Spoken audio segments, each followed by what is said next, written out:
Good afternoon.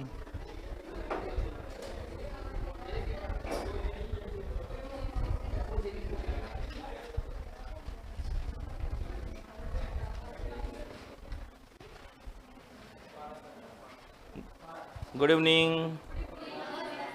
नमस्ते। ठीक है, पारे तक की बात कर ली थी आप लोगों ने।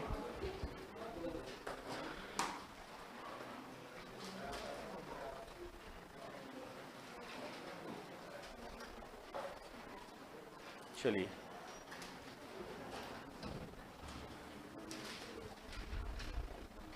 तो हम लोग बात कर रहे थे पारे की। पारे के बारे में आपने लिख लिया था कि बैरोमीटर में भरा जाता है। ठीक है, चलिए।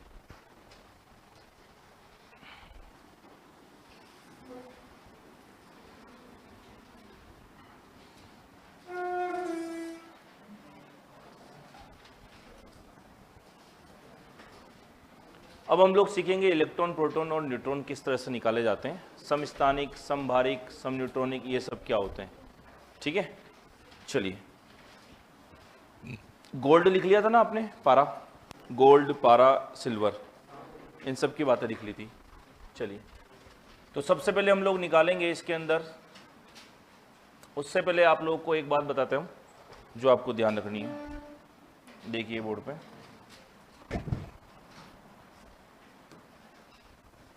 इलेक्ट्रॉन, प्रोटॉन, न्यूट्रॉन ज्ञात करना, की संख्या ज्ञात करना।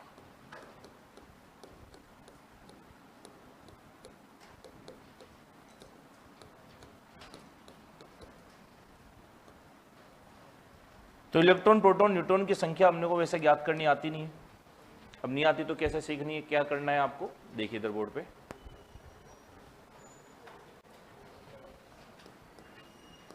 तो ये 4 रूल या 4 स्टेप्स फॉलो करनी है आपको अगर आपको इलेक्ट्रॉन, प्रोटॉन, न्यूट्रॉन निकालना सीखना है।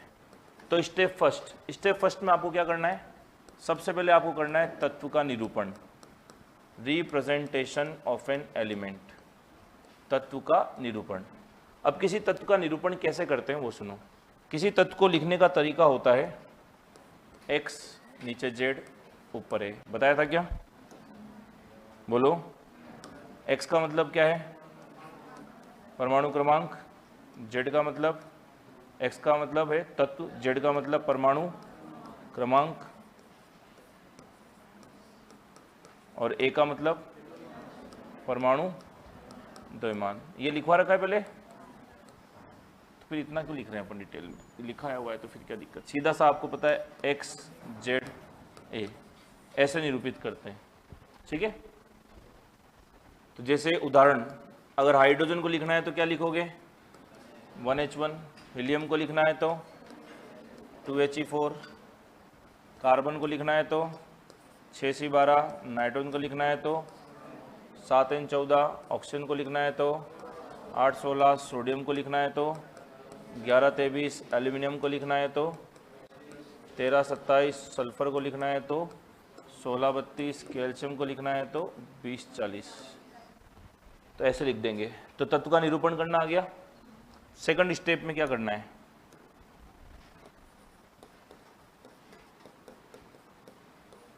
स्टेप सेकंड में आपको क्या करना है, यदि प्रोटॉन की संख्या निकालनी है। अब प्रोटॉन की संख्या कैसे निकालते थे, बताया था आपको कि किसी तत्व में प्रोटॉन की संख्या कहाँ से निकालते हैं। तो किसी तत्व में प्रोटॉन की संख्या हमेशा किसके बराबर होती है, Z के बराबर। Z क्या है, परमाणु क्रमांक, एटॉमिक नंबर। यानी किसी तत्व का अंदर परमाणु क्रमांक जितना होगा उतने ही उसके अंदर क्या होंगे, प्रोटॉन होंगे। ठीक है, जैसे कार्बन में कितने प्रोटॉन है, सोडियम में, एल्यूमिनियम में, कैल्शियम में। तो जितना उसका परमाणु क्रमांक उतने उसमें प्रोटॉन। 2 बातें क्लियर, बोलो। ठीक है, तीसरा, अब स्टेप थर्ड में आपको क्या करना है, स्टेप थर्ड में आपको देखना है यदि तत्व उदासीन है, यदि तत्व उदासीन है, न्यूट्रल है, तो मुझे बताओ कोई चीज़, कोई तत्व उदासीन कब हो सकता है, जब उसके ऊपर जितना पॉजिटिव चार्ज हो उतना ही अगर क्या आ जाए, नेगेटिव आ जाए। तो प्लस और माइनस आपस में उदासीन हो जाएगा, यानी जितने प्लस हो उतने ही क्या हो, माइनस हो। और प्लस कौन होता है, इलेक्ट्रॉन, प्रोटॉन या न्यूट्रॉन, प्रोटॉन। और माइनस कौन होता है, तो मैं लिख सकता हूँ क्या, प्रोटॉन बराबर क्या हो जाए उसमें, इलेक्ट्रॉन हो जाए। सिंपल सी बात है, जितने प्रोटॉन होंगे उतने इलेक्ट्रॉन होंगे, तभी तो उदासीन होगा। 10 प्रोटॉन है तो प्लस 10, 10 इलेक्ट्रॉन है तो माइनस 10, प्लस 10 माइनस 10 कितना आ गया, 0, उदासीन हो जाएगा।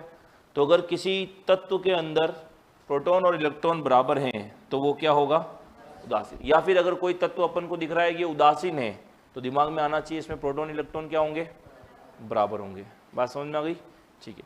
अब आपको ये कैसे मालूम पड़ेगा कि ये तत्व उदासीन है या नहीं है, ये तत्व उदासीन है क्या, है क्या, कैसे पता पड़ रहा है, कोई चार्ज नहीं है। प्लस लिखा होता तो प्लस होता, माइनस लिखा होता माइनस होता, भी कोई चार्ज नहीं, मतलब ये क्या है, उदासीन। और ये उदासीन है तो आपको एक बात समझ में आ गई, क्या, इसमें जितने प्रोटॉन है उतने इलेक्ट्रॉन है। तो प्रोटॉन कितने थे इसमें, तो इलेक्ट्रॉन भी कितने होंगे, बात समझ में आ गई। सोडियम में प्रोटॉन कितने हैं, तो इलेक्ट्रॉन भी कितने, क्योंकि ये क्या है, उदासीन। तो इनमें से कौन आवेशित है, कोई भी आवेशित नहीं है, सभी के सभी क्या है, मतलब इन सभी में जितने प्रोटॉन है उतने ही क्या है, इलेक्ट्रॉन है। इतनी बात समझ में आ गई, ठीक है। स्टेप 4 देखिए, स्टेप 4 में आपको निकालनी होती है न्यूट्रॉन्स की संख्या, न्यूट्रॉन की संख्या। और न्यूट्रॉन की संख्या कैसे निकाली जाती है, सिंपल सी बात है, a माइनस जेड करके, ठीक है। a माइनस जेड, ए कहाँ होता है ऊपर, जेड कहाँ होता है नीचे। अब थोड़े दिन बाद हो सकता है आप ये भूल जाओ a माइनस जेड था या जेड माइनस ए था, गलती वहाँ एग्जाम में यही होगी। कुछ भी हो, क्या फर्क पड़ रहा है, a माइनस जेड किया, 16 माइनस 8 किया, आंसर कितना है, यानी न्यूट्रॉन इसमें कितने हैं, 8। गलती से आपको ये याद रह गया कि जेड माइनस है, तो आंसर कितना आ जाएगा, -8। आने दो ना, क्या फर्क पड़ता है, संख्या तो प्लस में ही आएगी, -8 आए तभी आप 8 लिखे आओ, क्या फर्क पड़ रहा है। बट सही तरीका ये a माइनस जेड। परमाणु द्रव्यमान में से क्या निकाल दो, परमाणु क्रमांक, माइनस कर दोगे तो क्या मिल जाएगा, न्यूट्रॉन की संख्या। तो आप ये ध्यान रखना, न्यूट्रॉन की संख्या एक तरह से डिफरेंस होता है।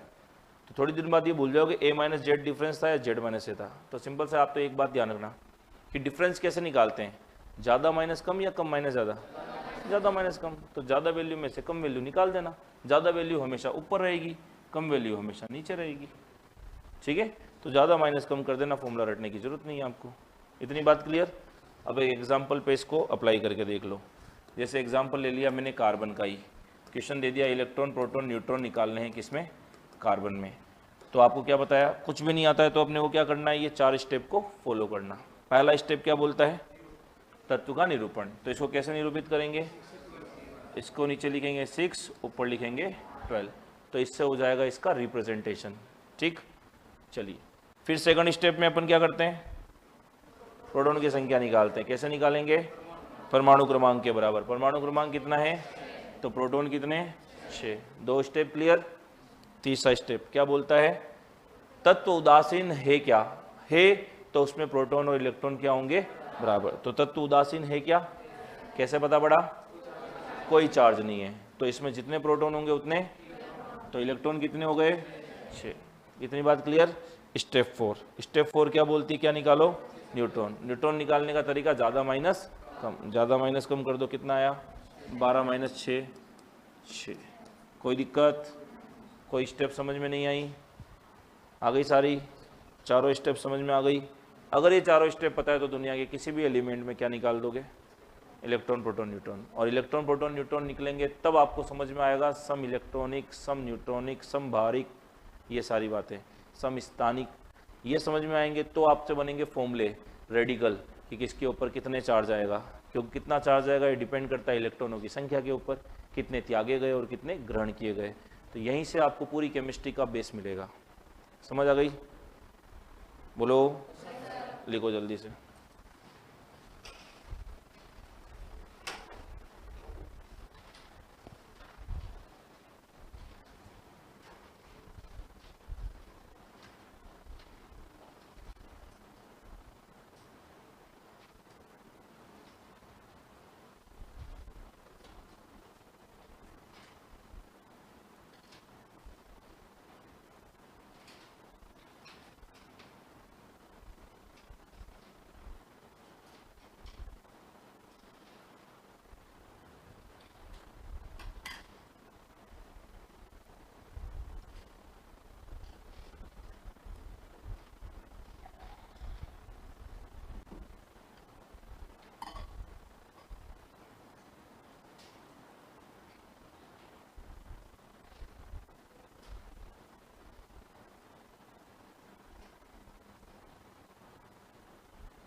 कर लिया कॉपी? हटाएं?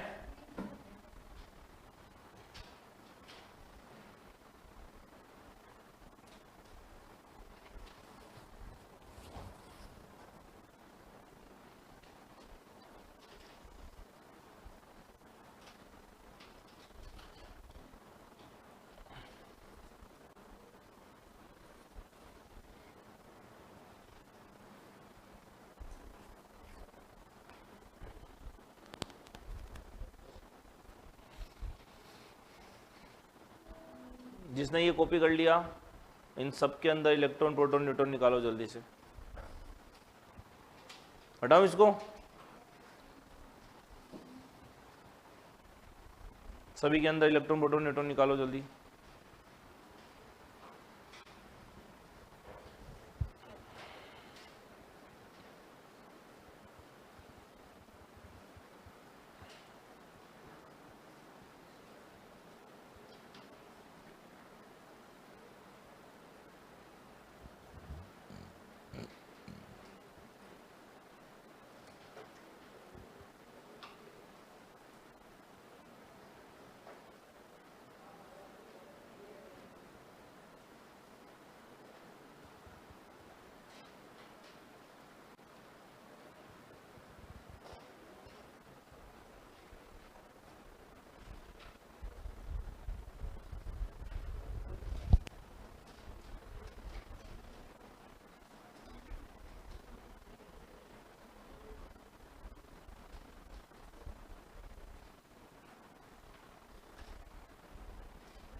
हो गए भाई सोल्व?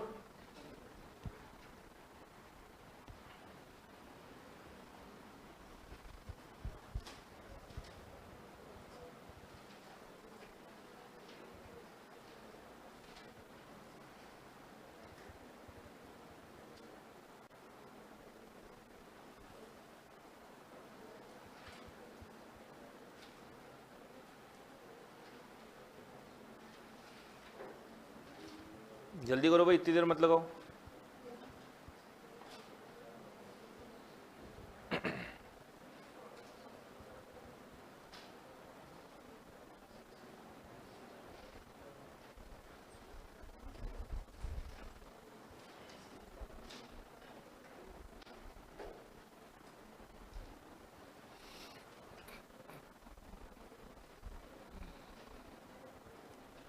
चलिए बोर्ड पे ध्यान दो।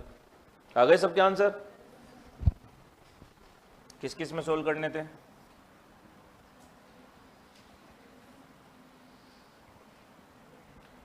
(1H1) 2He4, carbon 612, nitrogen 714, oxygen 816, sodium 1123, aluminium 1327, sulphur 1632 और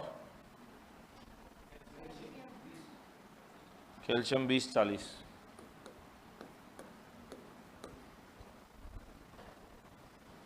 इलेक्ट्रॉन प्रोटॉन न्यूट्रॉन इसमें कितने कितने? 1 1 0, इसमें 2 2 2, इसमें 6 6 6, इसमें 7 7 7, इसमें 8 8 8, इसमें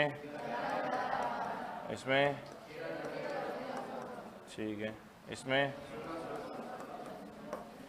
16 16 32, 16 ही आएगा क्या? और इसमें सबके सही है? ऐसा कोई है जो समझ में नहीं आया किसी को? सबके आ गए? सभी का सही बिल्कुल?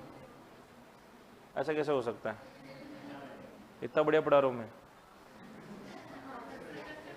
बहुत बढ़िया बात है। आगे लिखे। अब ये तो क्या उदासीन है, तो अब जरूर थोड़ी उदासीन दे, चार्ज लगा के दे दे आपको, प्लस या माइनस लगा के दे, तो क्या करेंगे? तो जैसे कोई एक क्वेश्चन दे दिया आपको, O-2 में इलेक्ट्रॉन प्रोटॉन न्यूट्रॉन निकालना है, ठीक है। अब आपको -2 तो निकालना आता ही नहीं है, तो आपको कोई दिमाग नहीं लगाना, आपको केवल इतनी बात लगानी है दिमाग में कि -2 नहीं निकालना था, कोई दिक्कत नहीं। इसको उदासीन अगर होता तो आंसर निकाल लेते। तो आप सबसे पहला काम क्या करो, इसको उदासीन मानो, उदासीन मान के आंसर लिख लो। उदासीन मान के आंसर क्या क्या आते हैं? 8 8, ठीक है। अब अपने को चेक करना है कि यार उदासीन थोड़ी दिया आपने को, तो दिया -2। अब दिमाग लगाओ, किसी के ऊपर माइनस कब आता है? इलेक्ट्रॉन ग्रहण किए जाते हैं, तो माइनस आता है इलेक्ट्रॉन ग्रहण करने पर। तो -2 आया तो कितने इलेक्ट्रॉन ग्रहण किए? 2। तो 2 ग्रहण किए तो 2 जोड़ दो ना, क्या दिक्कत है? ग्रहण करना मतलब जोड़ना, तो इलेक्ट्रॉन 2 जोड़ दिए, 8 की जगह कितने हो गए? 10 हो गए। बात समझ में आ गई? तो क्या दिक्कत आई? कोई दिक्कत? पहले क्या मान लो? उदासीन, फिर देख लो कि क्या कर रखा है उसने, ग्रहण कर रखा है या क्या कर रखा है। ऐसे ही क्वेश्चन दे दिया आपको, सपोज Na+ में, प्लस मतलब +1 में इलेक्ट्रॉन प्रोटॉन न्यूट्रॉन निकालने। अब प्लस निकालना नहीं आता अपने को, क्या निकालना आता? उदासीन। उदासीन मान लो, उदासीन होता तो कितना आता आंसर? 11 11। इसमें कोई दिक्कत? अब देखो क्वेश्चन में पूछा, लेकिन क्या है? +1 में। +1 प्लस कब आता है? इलेक्ट्रॉन त्यागने पर। कितने त्यागे हैं इसने? 1 त्यागे, तो 1 क्या कर दोगे? कम कर दो, ये लो, बस। क्या बचा है इसमें? कुछ भी नहीं। आगे बात समझ में? ये था वो क्वेश्चन जो मैंने आपसे पहले दिन पूछा था कि Na+ में इलेक्ट्रॉन प्रोटॉन न्यूट्रॉन बताओ। एक बच्चे ने सही जवाब दिया था कि 10 11 और 12। आई समझ में? बहुत बड़ी चीज़ है क्या? बात है तरीके से पढ़ने की। आपने तरीके से कुछ नहीं पढ़ा है, आपने सब यूं ही बस केवल रात को पढ़ा और सुबह साफ, या फिर रट करके एग्जाम लिखने वाला एग्जाम हो जाए जिससे क्लियर कॉपियाँ बढ़ जाए, ये चीज़ पढ़ी है। इससे कंपटीशन क्लियर नहीं हो। कंपटीशन होगा तरीके से चीज़ों को पढ़ने से, कि क्या क्वेश्चन बन सकता है, क्या क्या आया है इसमें, ठीक है। बात समझ में आ गई? अब किसी के दिमाग में हो भी सकता है सर ये प्लस और माइनस आया तो आपने चेंज इलेक्ट्रॉन में क्यों किया, प्रोटॉन न्यूट्रॉन में चेंज क्यों नहीं किया? इनको तो छेड़ा ही नहीं आपने, प्रोटॉन न्यूट्रॉन को तो। क्यों? क्योंकि अभिक्रिया में इलेक्ट्रॉन ही त्यागे जाते हैं और इलेक्ट्रॉन ही ग्रहण किए जाते हैं। प्रोटॉन और न्यूट्रॉन ना तो त्यागे जाते हैं ना ग्रहण किए जाते। क्यों? क्योंकि प्रोटॉन न्यूट्रॉन नाभिक में रहते हैं। नाभिक से ना तो वो निकल सकते हैं ना आ सकते हैं। जो बाहर होंगे वही तो जा सकते हैं, और बाहर कौन है? इलेक्ट्रॉन। अरे सिंपल सी कॉन्सेप्ट कि जैसे यहाँ एक गेट है, इस रूम का गेट यहाँ है, ठीक है। एक बालिका ये बैठी कॉर्नर पे, एक बालक बीच में बैठा है। अचानक इस रूम में आग लग गई, सबसे पहले कौन निकल सकता है? मैं निकलूंगा, ठीक है। कहने का मतलब है सबसे पहले वही निकलेगा जो सबसे बाहर है। जो बीच में फंसा हुआ बेचारा वो कहाँ से जाएगा? न तो वो जा पाएगा ना वो आ पाएगा, ठीक है। तो कहने का मुद्दा यही, जो बाहर होगा वही त्यागा जा सकता है, तो वही ग्रहण किया सकता है। तो इलेक्ट्रॉन ही तो बाहर चक्कर लगाते हैं, प्रोटॉन न्यूट्रॉन तो कहाँ रहते हैं? नाभिक में। दूसरी बात, इलेक्ट्रॉन प्रोटॉन न्यूट्रॉन में मास सबसे कम किसका है? सबसे कम द्रव्यमान। द्रव्यमान तो बताया ना मैंने आपको, नहीं बताया इलेक्ट्रॉन प्रोटॉन न्यूट्रॉन के बारे में? बताया ना, तो याद क्यों नहीं है? इलेक्ट्रॉन का द्रव्यमान सबसे क्या होता है मैडम? कम या ज़्यादा? कम होता है। जिसका द्रव्यमान कम है वही आसानी चला जाएगा और वही आ जाएगा। प्रोटॉन न्यूट्रॉन का द्रव्यमान तो ज़्यादा है, इसलिए नाभिक में बीच में पड़े रहते हैं वो तो। अरे एक भारी है एक हल्का है, पहले कौन भग जाएगा? हल्का वाला भग जाएगा, भारी वाला तो उठेगा, जितने में निपट जाएगा ना काम।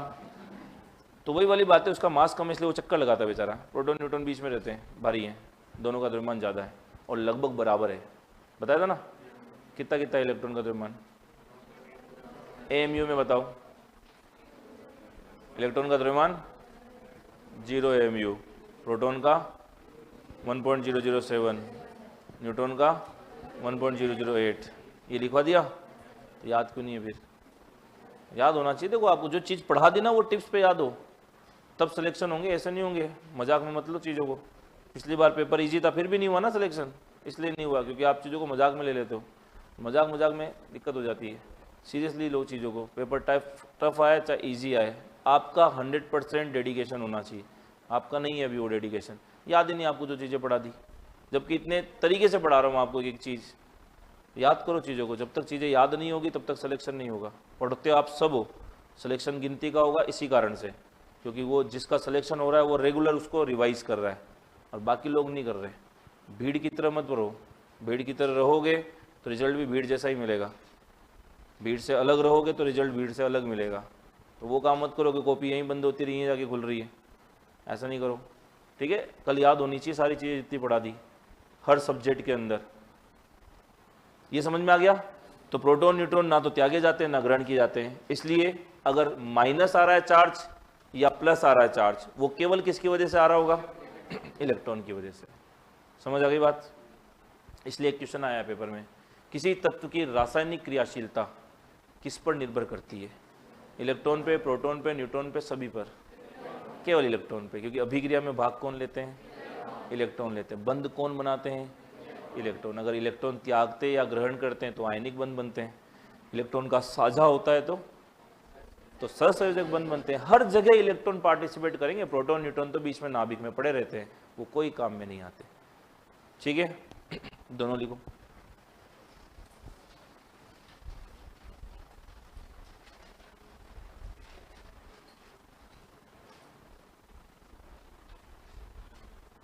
एक बच्चे ने बोला कि सर पहले मैं माइनस करके बताया आपने, फिर माइनस क्यों नहीं किया?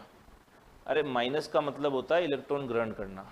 किसी के ऊपर माइनस आता है उसका मतलब होता है इलेक्ट्रॉन ग्रहण करना, किसी पे प्लस आता है उसका मतलब होता है त्यागना, इसलिए नहीं किया। ठीक है, बाकी को समझ में आ गया? या ऐसा लिखो बोल करके कि किसी पे माइनस आता है तो इलेक्ट्रॉन ग्रहण करते हैं? लिखाऊंगा भी नहीं। बच्चे हो क्या तुम दूसरी क्लास के, इसको लिखाने की जरूरत पड़े? ये तो पता है, फिर भी मैंने लिख दिया बोर्ड पे। ये तो तुमको खुद को लिखते हुए शर्म आनी चाहिए लाइन की, इलेक्ट्रॉन ग्रहण करने पे माइनस आता है। बीएससी करके बैठे हो, शर्म तो आ रही नहीं होगी, लेकिन आ रही है क्या? हाँ ठीक है, बहुत बढ़िया बात है, आ रही है तो शर्मा लो और लिख लो इसको।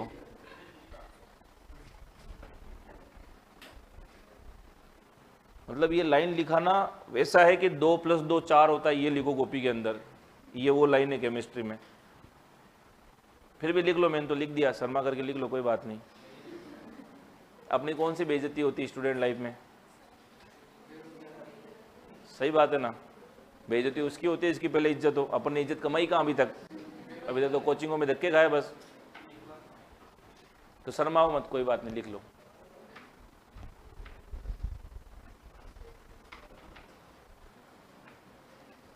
कर ले कॉपी, नोट लिखो। किसी तत्व की रासायनिक क्रियाशीलता, किसी तत्व की रासायनिक क्रियाशीलता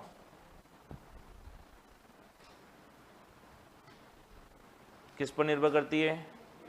इलेक्ट्रॉन पर निर्भर करती है। Chemical reactivity of an element depends on electron. किसी तत्व की रासायनिक क्रियाशीलता इलेक्ट्रॉन पर निर्भर करती है। ठीक है भाई, चलो अब 1-2 क्वेश्चन करोगे, आंसर आना चाहिए सबसे पहले। देखो इधर बोर्ड पे क्वेश्चन दे दिया आपको, एग्जाम्पल O-2 S-2 और Ca+2, इनमें निकालने हैं आपको इलेक्ट्रॉन, प्रोटॉन, न्यूट्रॉन। निकाल लोगे? फटाफट आंसर निकालो।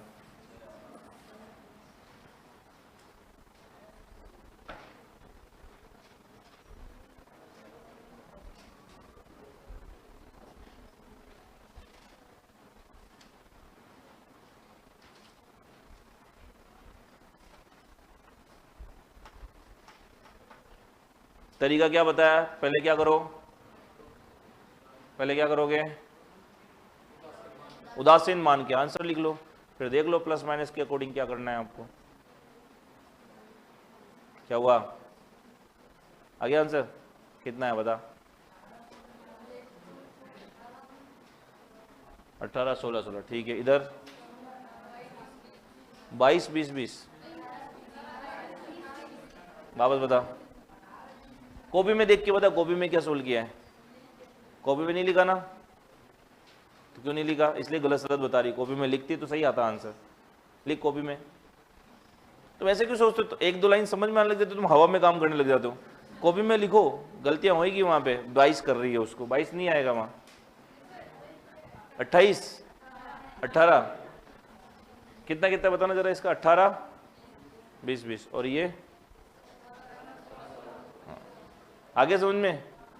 इसमें आएगा 18, 16, 16, इसमें आएगा 18। ऐसा कोई है जिसका नहीं आया वो आंसर? 18, 16, 16, 18, 20, 20, very good.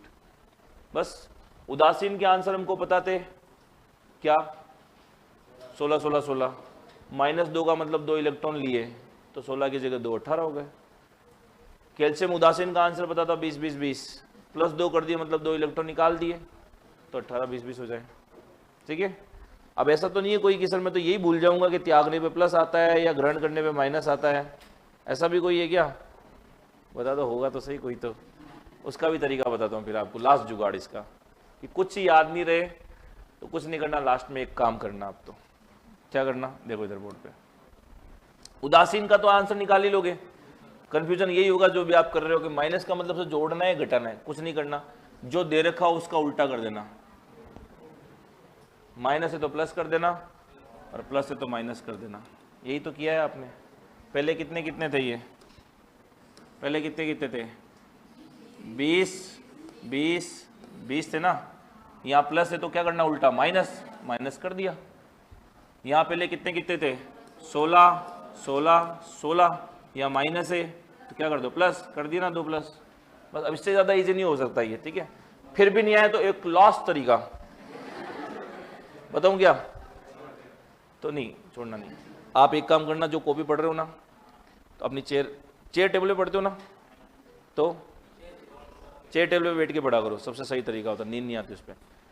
तो कभी भी अगर इससे इजी से भी नहीं हो रहा आपसे, इतने इजी से भी ना, फिर एक काम करना, तो जिस टेबल चेयर पे बैठो, चेयर थोड़ी सी पीछे किस करना, कॉपी जो बंद करना, उसको टेबल पे रखना, जोर से बोले भाड़ में जाने दे, मेरे से कुछ नहीं होगा, मैं 1 नंबर का नालायक हूँ, ठीक है ना, और कहकर चले जाना उठ के, क्योंकि तुम कुछ नहीं कर सकते। फिर अगर तुमको ये प्लस माइनस भी याद नहीं रहता है तो फिर तुम किसी लायक नहीं हो, ठीक है।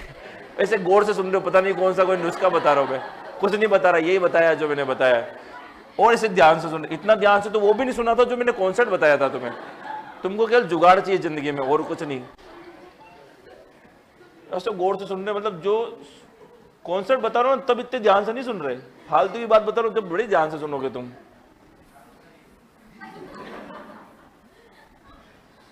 देखो इधर बोर्ड पे क्या था क्वेश्चन,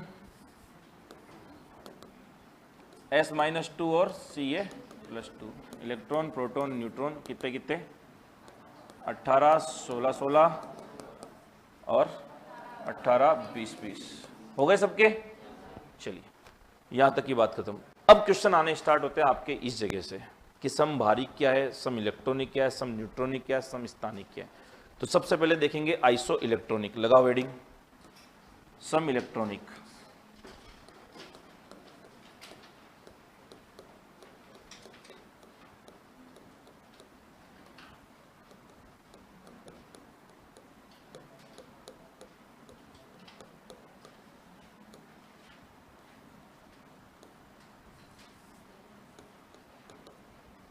सम इलेक्ट्रॉनी है,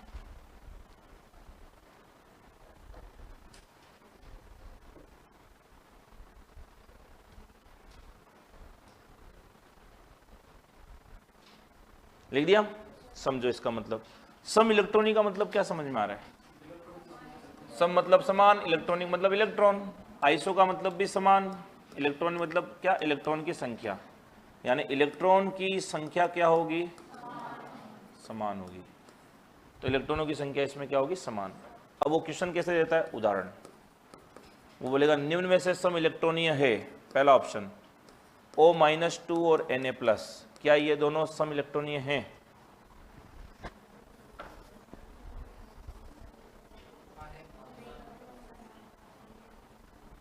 हाँ ये बताएगी, है, कैसे बता पड़ा, है क्या भाई? थोड़ी सी चक्कर लगाओ, नाले को, अभी तो किया है ये क्वेश्चन, ये किया है। O-2 और Na+, कितने कितने इलेक्ट्रॉन है, पता नहीं, कहीं दिमाग लगा रहे हो, सब अभी सोल्व करके बैठे हो। है दोनों में कितने कितने इलेक्ट्रॉन, 10 इलेक्ट्रॉन, ठीक है। दूसरा वो बोलेगा S-2 Ca+2, क्या सम इलेक्ट्रॉनीय है क्या? कैसे बता पड़ा? वो देख ऊपर लिखा हुआ है यहाँ पे 18, 18, ठीक है। तो कर लोगे ना सोल्व, ऐसे आते हैं क्वेश्चन। 4 ऑप्शन दे देगा, 4 ऑप्शन में से चेक करो इलेक्ट्रॉनिक सम इलेक्ट्रॉनिक कौन है। क्लियर है, इजी है बहुत, इसमें कोई दिक्कत नहीं। क्वेश्चन और दूसरा तरीका इसका पूछने का, n-3 O-2 F-NE Na+Mg+2 Al+3, क्या ये सम इलेक्ट्रॉनीय श्रेणी है, आइसो इलेक्ट्रॉनिक सीरीज है?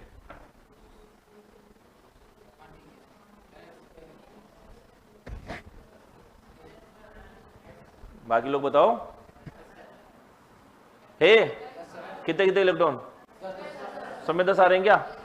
उदासीन होता है ये नाइट्रोजन तो 7 होते हैं, 3 जुड़ गए 10, उदासीन होता 8, 2 जुड़ गए 10, 9 और 1 10, 10 11, 1 निकाला 10, 12 2 निकाले 10, 13 3 निकाले 10, यानी ये एक इलेक्ट्रॉनिक सम इलेक्ट्रॉनिक सीरीज है। तो आप क्या बोलोगे? हाँ, क्या बोलोगे? हाँ, यह एक सम इलेक्ट्रॉनिक श्रेणी है।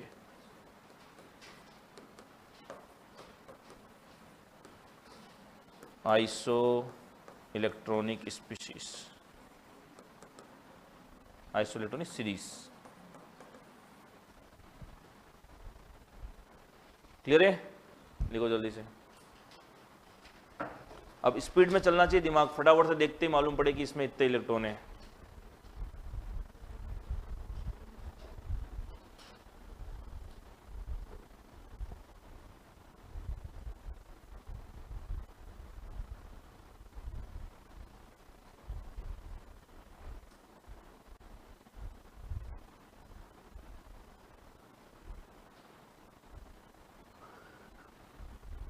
संडे को पढ़ाई बड़ी कितनी की थी?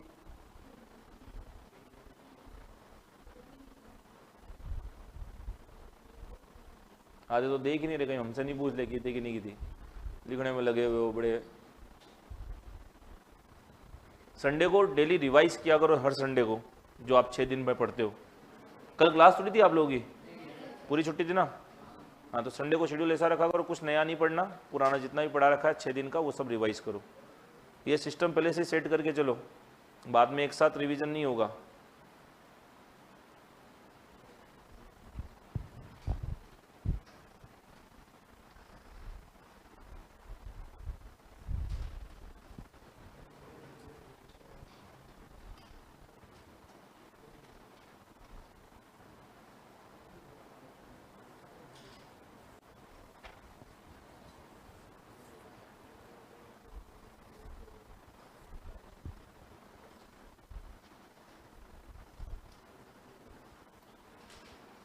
कर लिया कॉपी?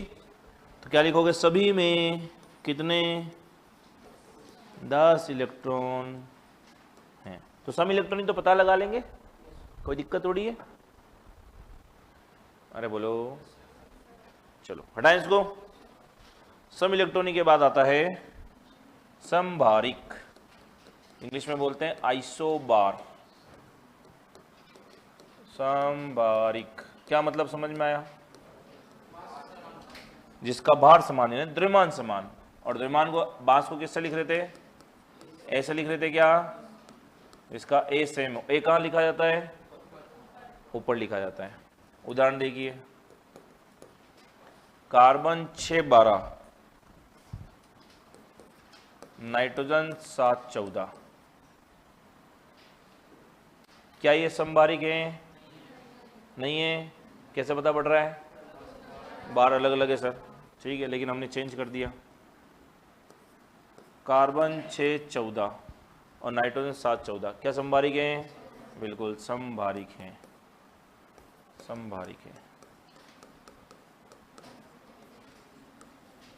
फिर दूसरा एग्जाम्पल देखो, पोटेशियम 19-40, कैल्शियम 20-40 क्या समभारिक हैं? बिल्कुल समभारिक हैं। ऐसे 4 ऑप्शन में से चेक करना होगा, कर लोगे? तो इसमें देखो आपको लिख के देगा, आपको मर्जी से चेंज नहीं करने की। सिर्फ कार्बन तो 12 होता है ना, होता है 12, पर उसने कौन सा दिया है आपको? कार्बन 14 दिया है। ये आइसोटोप है उसका, कार्बन का, समस्थानिक है। इसका उपयोग आप किस में करते हो? कार्बन डेटिंग में, जीवाश्मों की आयु पता लगाने में। तो आप यूनिक वहाँ 12 देर खुद लिख करके 14 कर आए, 12 कर आए, क्वेश्चन में चेंज मत करना गलती से भी। जो दे उसको चेक कर लेना, 14-14 है समभारिक। 40-40 है समभारिक, तो सबसे इजी यही है। अरे है या नहीं, इसलिए कभी नहीं पूछा गया एग्जाम में, ठीक है ना। एग्जाम में इजी बहुत कम पूछता है, ऐसा लिख लो।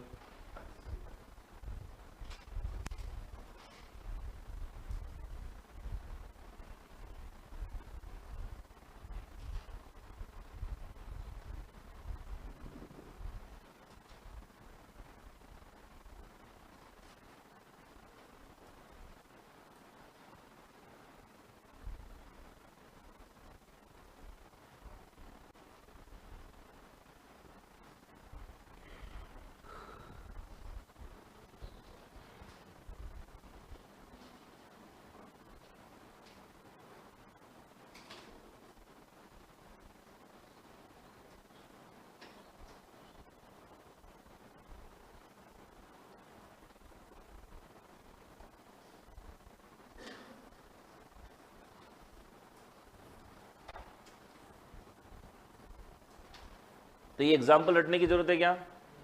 नहीं, ये तो एग्जाम में लिखे रहेंगे ऑप्शन के अंदर, आपको तो चेक करना है या नहीं है।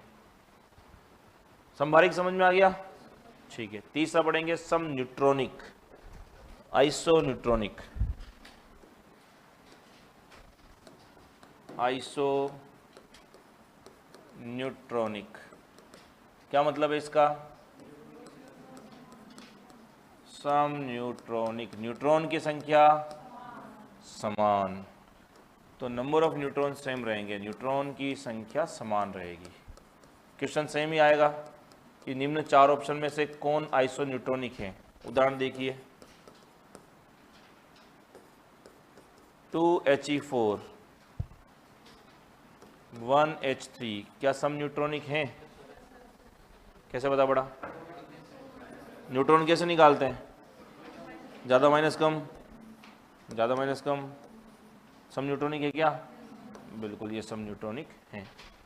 ठीक है भाई, कर लो कभी। ये तो बहुत इजी पार्ट है, फटाफट लिख लो इसको, कुछ भी नया नया नहीं इसमें, सारी वही चीज़ें घिसी पिटी।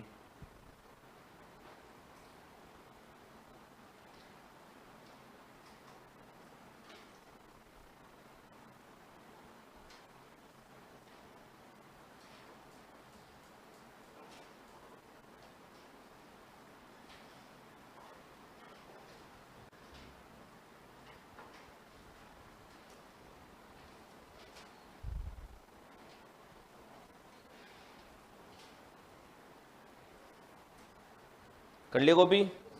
अच्छा, अब एक नाम और आता है, आइसोटोन। ये सुना है क्या? ये क्या होता है? ये जो बताएगा वो सबसे ज़्यादा इंटेलिजेंट है। बताओ आइसोटोन क्या होता है? सुना है आइसोटोन नाम? क्या होता है, कुछ पता है? समस्थानिक नहीं होता, जिसका परमाणु क्रमांक समान हो वो आइसोटोप होता है।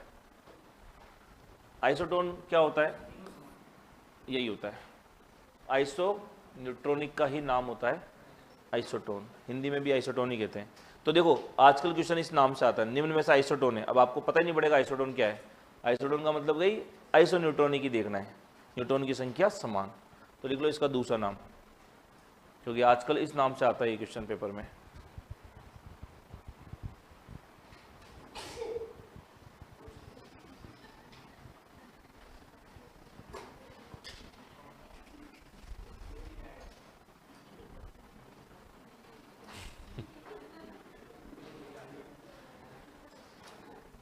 कर लिया वो भी?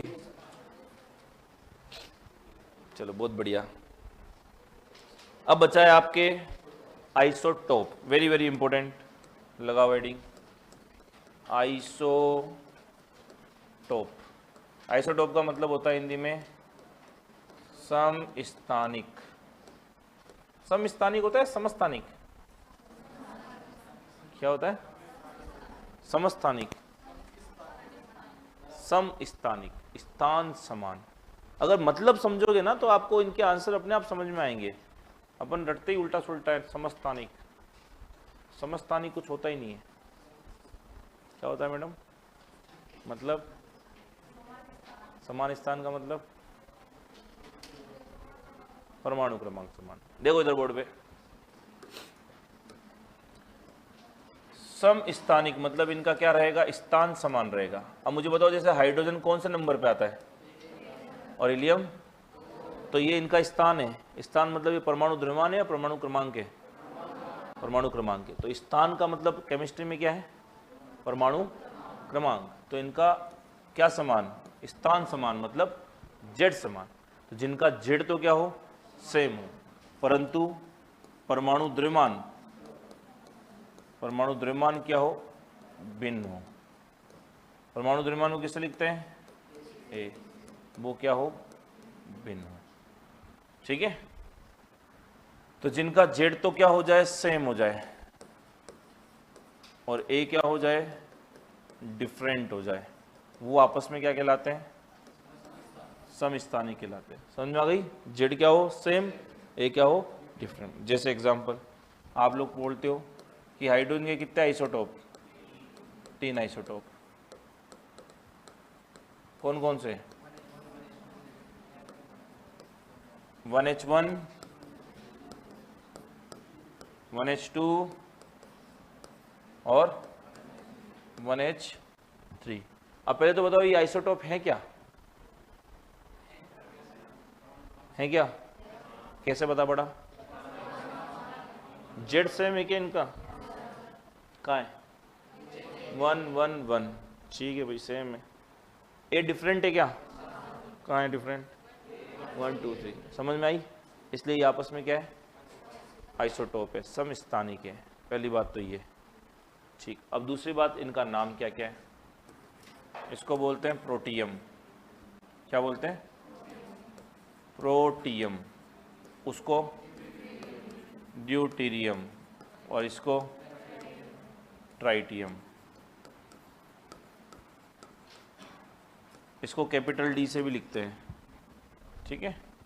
अब मुझे एक बात का जवाब दो, इनमें निकालेंगे सबसे पहले। अब आप प्रोटॉन, इलेक्ट्रॉन और न्यूट्रॉन निकाल सकते हो इन तीनों में, अरे बोलो, चलो करो कॉपी और निकालो।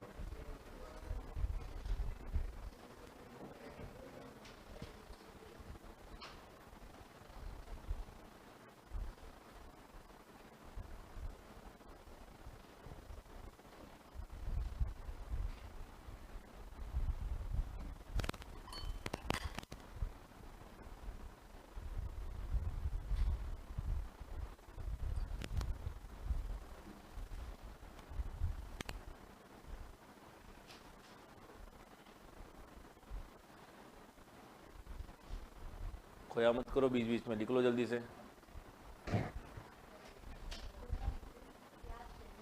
कुछ याद कर रही थी, कुछ मत याद कर, अभी केमिस्ट्री याद कर। बाकी वो कहना कि 8 बजे बात करें, 6 से 8 केमिस्ट्री की क्लास होती है हमारी।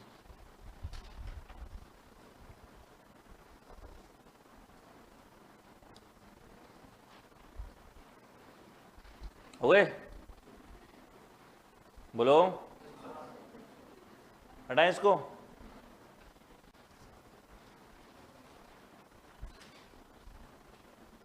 अरे केमिस्ट्री समझ आ रही नहीं आ रही तुम्हें, आ रही क्या, अच्छे से जोर से, ठीक है।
फिजिक्स स्टार्ट हो गई क्या आज?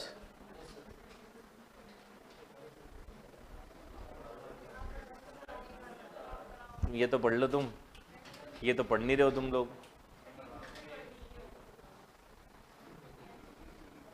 मेरे को आती नहीं फिजिक्स, ये लिखो। हाँ तुम्हें पता है। इधर देखो बोर्ड पे, चलो आंसर बताओ कितने कितना है? 1 1 0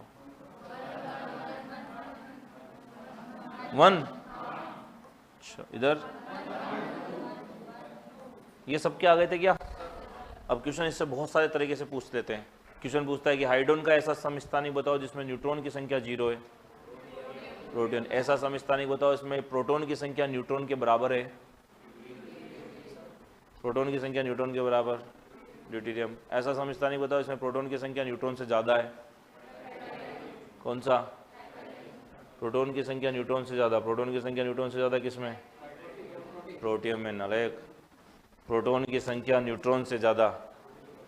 ऊँगते रहा करो तुम लोग दिन भर, सामने लिखा है फिर भी आंसर नहीं दे पा रहे हो। अरे ऐसे करके मत बैठा करो मेरी क्लास में, ये सब सो जाते हैं जो ऐसे करके बैठते हैं। सीधा बैठो एकदम ऐसे ऐसे, मतलब आधे तो ऐसे उदासीन आत्माओं की तरह बैठे थे, कोई छोड़ के भग गया इनको। क्या क्या कोई गम है जिंदगी में? है तो मैं नहीं कर सकता उसमें कुछ, मैं केवल केमिस्ट्री पढ़ा सकता हूँ तुम्हें। ये पढ़ लो चुपचाप से। पता नहीं ऐसे सेड होकर के बैठे रहते, पता नहीं क्या ही हो गया जिंदगी में, कुछ नहीं हुआ ऐसा अभी तक।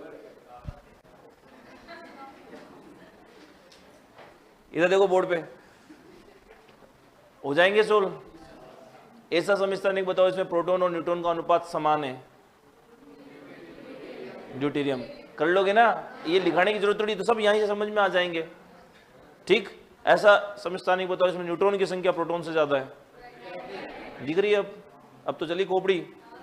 ठीक है, ये तो तुम्हारी क्लास में सबसे पहले लगो, मालूम पड़े 8 बजे तक तुम्हारे दिमाग में सारा खाली हो जाता मामला, समझ नहीं आ रहा हो, नहीं लगो। ठीक है ना, इसी समय 6 से 8। ठीक है, तो आंसर दिया करो फिर पूरे बराबर। लिख दिया? चलो अब बच्चे ने क्वेश्चन एक रटा था, याद करो। क्वेश्चन आता है कि एकमात्र ऐसा तत्व बताओ जिसमें न्यूट्रॉन की संख्या 0 है। कौन होता है वो तत्व? Hydrogen, carbon, nitrogen, oxygen. Hydrogen है।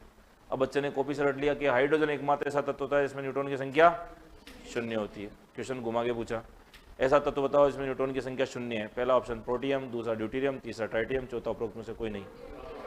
अब जो केवल कॉपियां रट रहा है वो ढूंढेगा कि भाई हाइड्रोजन एकमात्र ऐसा तत्व था जिसमें न्यूट्रॉन 0 है। अब वो हाइड्रोजन ढूंढ रहा है, हाइड्रोजन उसको मिल नहीं रहा, वो ऑप्शन लगाता है उपरोक्त में से कोई नहीं, और आंसर क्या है? तो बात क्या समझ में आई? प्रोटियम कौन होता है? जो आपका सामान्य हाइड्रोजन है वो इन तीनों में से कौन सा है? प्रोटियम है। कहानी समझ में आ गई क्या? प्रोटियम का ही नाम होता है सामान्य हाइड्रोजन। कहानी समझ में आई? कैसे पता पड़ा? क्योंकि आपने हाइड्रोजन लिखा था तो नीचे 1 ऊपर 1 ही तो लिखा था। मतलब जब तक कुछ नहीं बोला जाता तब तक हाइड्रोजन कौन सा माना जाता है? प्रोटियम ही माना जाता है, बिना कुछ कहे। ठीक है, अगर ड्यूटेरियम बोलना होगा तो साफ साफ बोलेगा वो ड्यूटेरियम।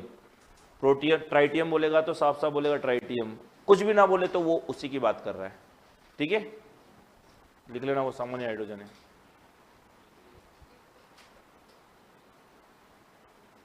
कर ले वो भी। चलिए अगली बात सुनिए।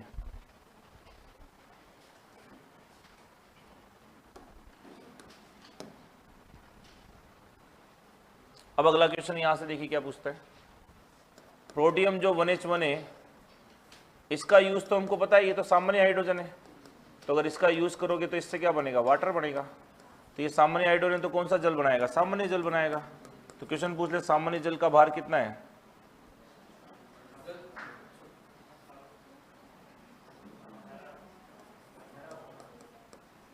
कितना है भाई बताओ? 18। कौन बोल रहा है 18? 18 ही तो आएगा। एक हाइड्रोजन का द्रव्यमान कितना है? 1। 2 का कितना होगा? 2 प्लस ऑक्सीजन का कितना? 16। तो कितना हुआ? 18। इसमें कौन सी नई बात है? ठीक है, तो इतना डरते क्या हो? 1H2, इसका नाम ड्यूटेरियम था क्या? अरे बोलो। ड्यूटेरियम को और किससे लिख सकते हैं? कैपिटल डी से भी लिख सकते हैं। तो जैसे ही ऑक्सीजन से क्रिया करके H2O बनाता है, वैसे ड्यूटेरियम क्या बनाएगा? Very good. तो ये D2O का निर्माण करता है। किसका निर्माण करेगा? D2O। अब D2O का नाम क्या होता है भाई? तो भारी जल कहलाता है। कौन सा जल? अब एक बार एग्जाम में क्वेश्चन आया, भारी जल का सूत्र क्या होता है? भारी जल का रासायनिक नाम क्या है? तो रासायनिक नाम होता है डी से ड्यूटेरियम और ओ से ऑक्साइड। तो भारी जल का रासायनिक नाम क्या हुआ? Deuterium oxide. क्लियर है क्या? अब दिमाग में आता है सर ये भारी जल क्यों? तो किसी चीज का भार पता करना है तो उसका क्या करो? भार निकाल लो। भार निकालो, इसका कितना आएगा? 22 आएगा ना? नालायक। एक ड्यूटेरियम, यही तो है। तो एक ड्यूटेरियम मतलब बाहर कितना? 2। कितने ड्यूटेरियम में? तो कितना हो गया? ऑक्सीजन का कितना हुआ? 16 और 2 18 इंटू 2 36। तो फिर 16 इंटू 2 16 प्लस 2 18 नहीं करेंगे? क्यों? पहले गुणा होता है। बोर्ड मास का नियम पढ़ा होगा ना? 2 प्लस 2 4, 16 और 4 20। तो इसका भार ज़्यादा है क्या? इसका कितना था? उसका कितना है? इसलिए उसको कहते हो क्या? आ गई बात समझ में? जिसको आप रटते थे आज दिन तक। और ये भारी होगा भी सही, क्योंकि इसमें ड्यूटेरियम है। ड्यूटेरियम का खुद का भार 2 है, इसमें प्रोटियम इसका खुद का भार 1 है। तो उसका भार ज़्यादा है तो जल भारी भी ज़्यादा होगा। आई क्या समझ में? इतना सुनते ही एक बच्चे का दिमाग चलता है, सर फिर तो ऐसे ये तो ट्राइटियम है, ये भी तो कर सकता है। तो ये ट्राइटियम क्या बनाएगा? ऐसे ही T2O बना लेगा। T2O बना लेगा तो इसका भार क्या होएगा? एक ट्राइटियम मतलब 3, 2 ट्राइटियम के लिए 6, ऑक्सीजन के लिए कितना हो गया? तो सबसे भारी तो कौन सा होना चाहिए? वो होना चाहिए। पर ये क्यों होता है? क्योंकि ये कभी बनता, ये होता है रेडियो एक्टिव। और रेडियो एक्टिव जितने भी एलिमेंट होते हैं वो स्वतः ही क्या होते रहते हैं? विघटित होते रहते हैं, टूटते रहते हैं। इसलिए ये कभी बनता ही नहीं है। तो बनता ही कौन सा है? यही। इसलिए भारी जल भी यही है। कभी जिंदगी में ये बनेगा तो भारी जल ये होगा, परंतु अभी तक ऐसा, इसकी खोज कौन करेगा? हम करेंगे। तुम तो कर भी दोगे, कोई भरोसा नहीं है। इतना ही है, ज़्यादा खोज मत करो। मास्टर ही बनो तुम, साइंटिस्ट मत बनो, ठीक है? लड़के तो क्या बनेंगे? मास्टर। लड़कियाँ क्या बनेगी? मास्टरनी। तो टर्नी और टर बनोगे तुम। तो इस पे ध्यान दो, खोज करने पे ध्यान मत दो, ठीक है? तो इसको हटा दूं मैं, क्योंकि ये बनता ही नहीं है। क्यों नहीं बनता? एक कारण ध्यान रखना है बस, क्योंकि क्वेश्चन आता है ये। क्या आता है क्वेश्चन? अरे क्वेश्चन क्या आता है? क्वेश्चन आता है ये जो लिख रहा हूं मैं। क्या ये क्या है? एक रेडियो एक्टिव आइसोटोप है। तो हाइड्रोजन का कौन सा समस्थानिक रेडियो सक्रिय होता है? कौन होता है? नाम क्या है इसका? ट्राइटियम। बात समझ में आ गई? रेडियो सक्रिय का मतलब क्या होता है? जो सक्रिय रूप से क्या सुनता है? ऐसा नहीं है। क्या मतलब इसका? अर्थ तो मतलब समझो ना, मतलब यहीं से निकल रहा है। रेडियो मतलब रेडिएशन, एक्टिव का मतलब सक्रिय होना। कोई इतना ज्यादा सक्रिय है कि अपने अंदर से क्या निकाल रहा है? रेडिएशन। और विकिरण निकाल रहा है मतलब विघटित हो रहा है। तो ये निरंतर अपने अंदर से रेडिएशन निकालते रहते हैं और विघटित होते रहते हैं, इसलिए इनको क्या कहते हैं? रेडियो। रेडियो नहीं सुनते ये, ठीक है ना? चलो कर लोगे कॉपी? इधर का तो लिख लिया था सब, लिख लो जल्दी से।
कल 19 है क्या?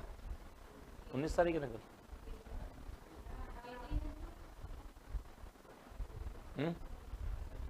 क्या है?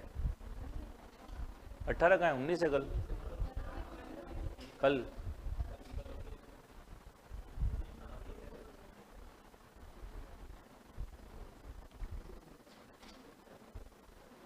सेम ही शेड्यूल है, कल भी आपका। मेरे 6 से 8 ही है।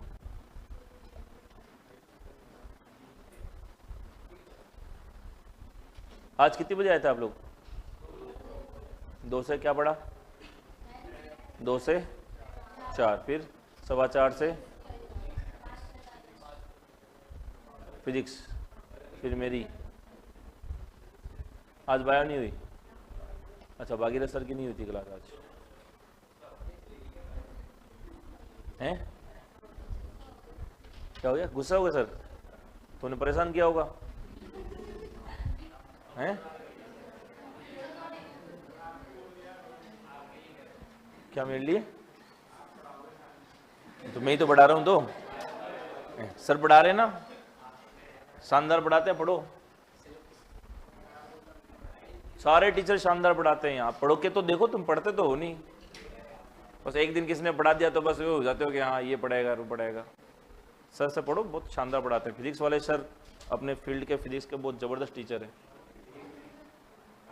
बायोलॉजी वाले बायोलॉजी के ज़बरदस्त टीचर हैं। मैं तो लास्ट में आता हूँ।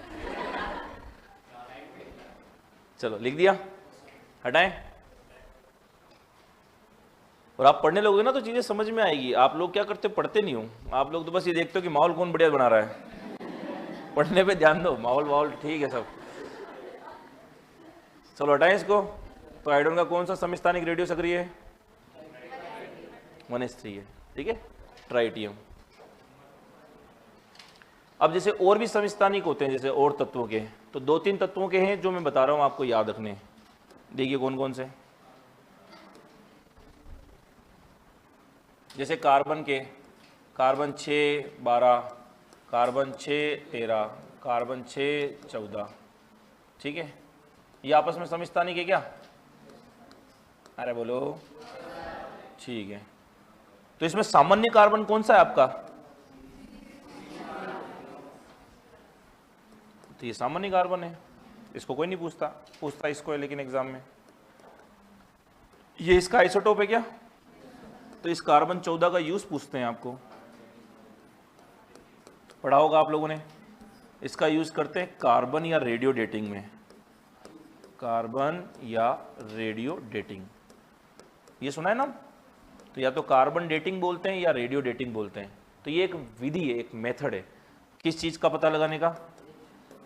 जीवाश्मों की आयु पता लगाने का, जीवाश्मों की आयु पता लगाने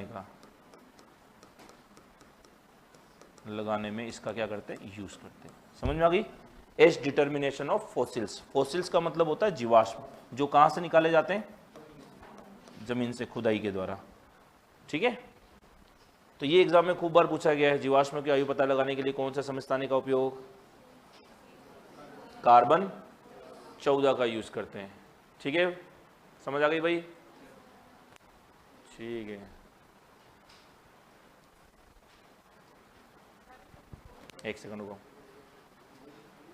ओके, अगली बात सुनो। ऐसे ही क्लोरीन का आपको ध्यान रखना है।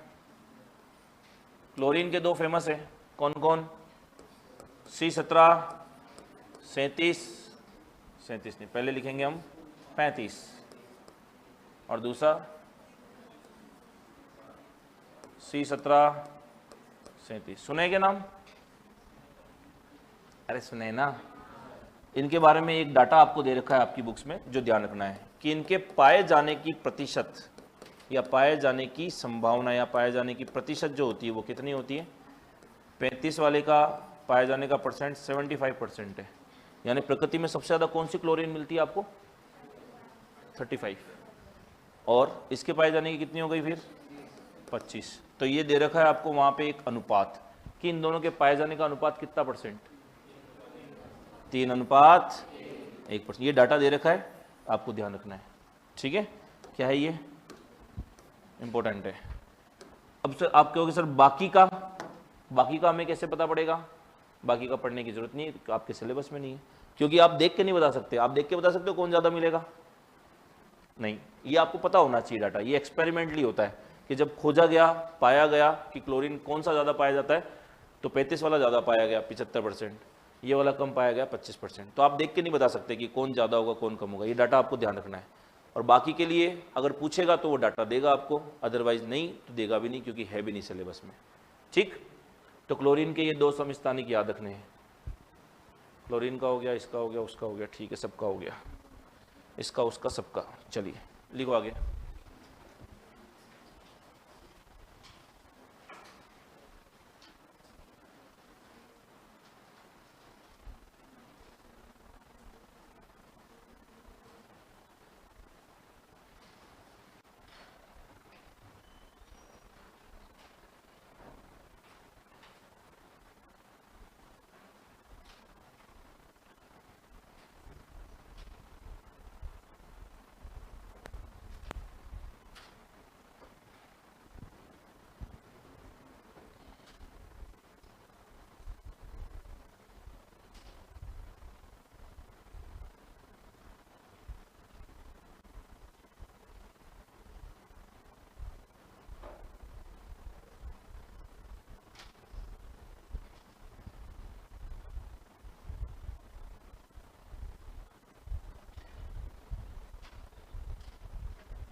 कर लिया कॉपी?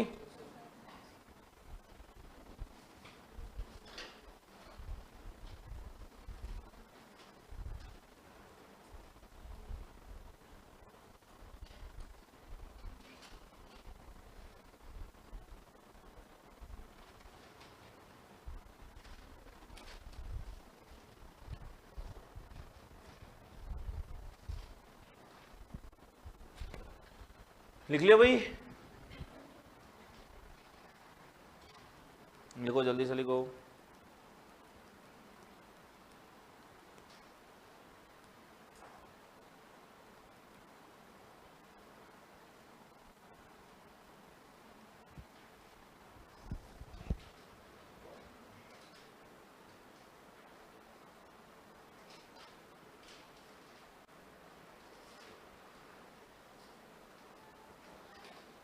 हटाएं? चलिए अब आपको देखो एक शानदार कॉन्सेप्ट बताता हूँ जिसमें आपको बच्चा फंसाता है।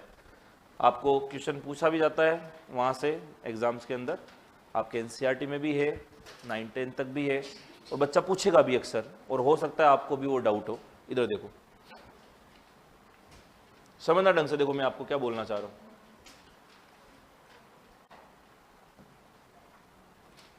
मुझे एक बात का जवाब दो, ये 2 यहाँ पर आपको क्या बता रहा है कि यहाँ परमाणु क्रमांक कितना है? 2 है। मतलब ये 2 क्या है इसमें? प्रोटॉनों की। तो इसको देख के प्रोटॉनों की संख्या बताते हैं? बिल्कुल बताते हैं। ये 4 क्या बता रहा है? ये परमाणु द्रव्यमान बता रहा है। और ये परमाणु द्रव्यमान 4 ही क्यों है यहाँ पे? क्योंकि ये वैल्यू किसको बताता है? ए को बताती है क्या? और ए किस पे डिपेंड करता है? प्रोटॉन प्लस न्यूट्रॉन पे डिपेंड करता है क्या? तो प्रोटॉन प्लस न्यूट्रॉन कितने हैं? इसलिए ऊपर क्या आ गया माथे पे? 4। समझ आई की बात? तो यहाँ 16 क्यों है? Proton plus neutron 16। आई बात समझ में?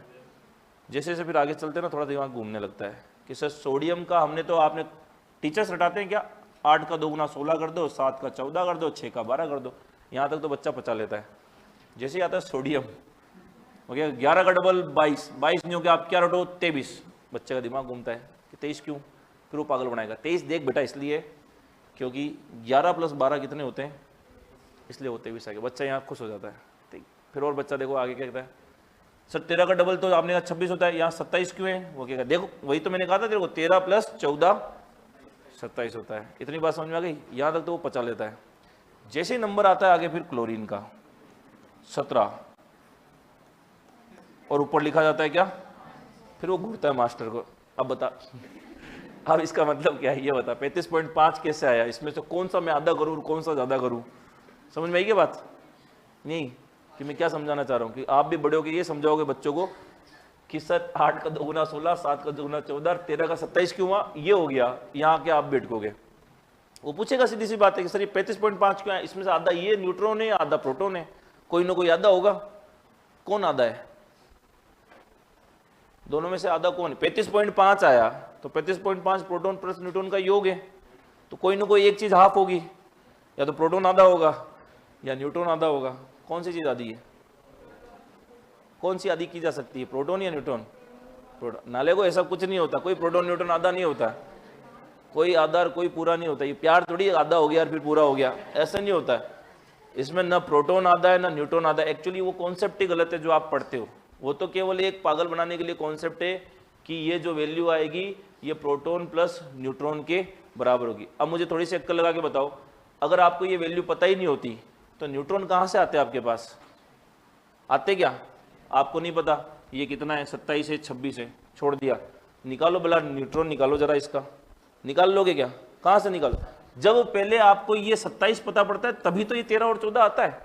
ये तो सेट करने वाली चीज है, पागल बनाने वाली चीज है कि भाई 27 कैसे, 13 प्लस, अरे 13 + 14 आएगा ही नहीं वहां पे, जब तक 27 ही नहीं पता होगा तब तो ये 14 निकालोगे कैसे आप वहां पे।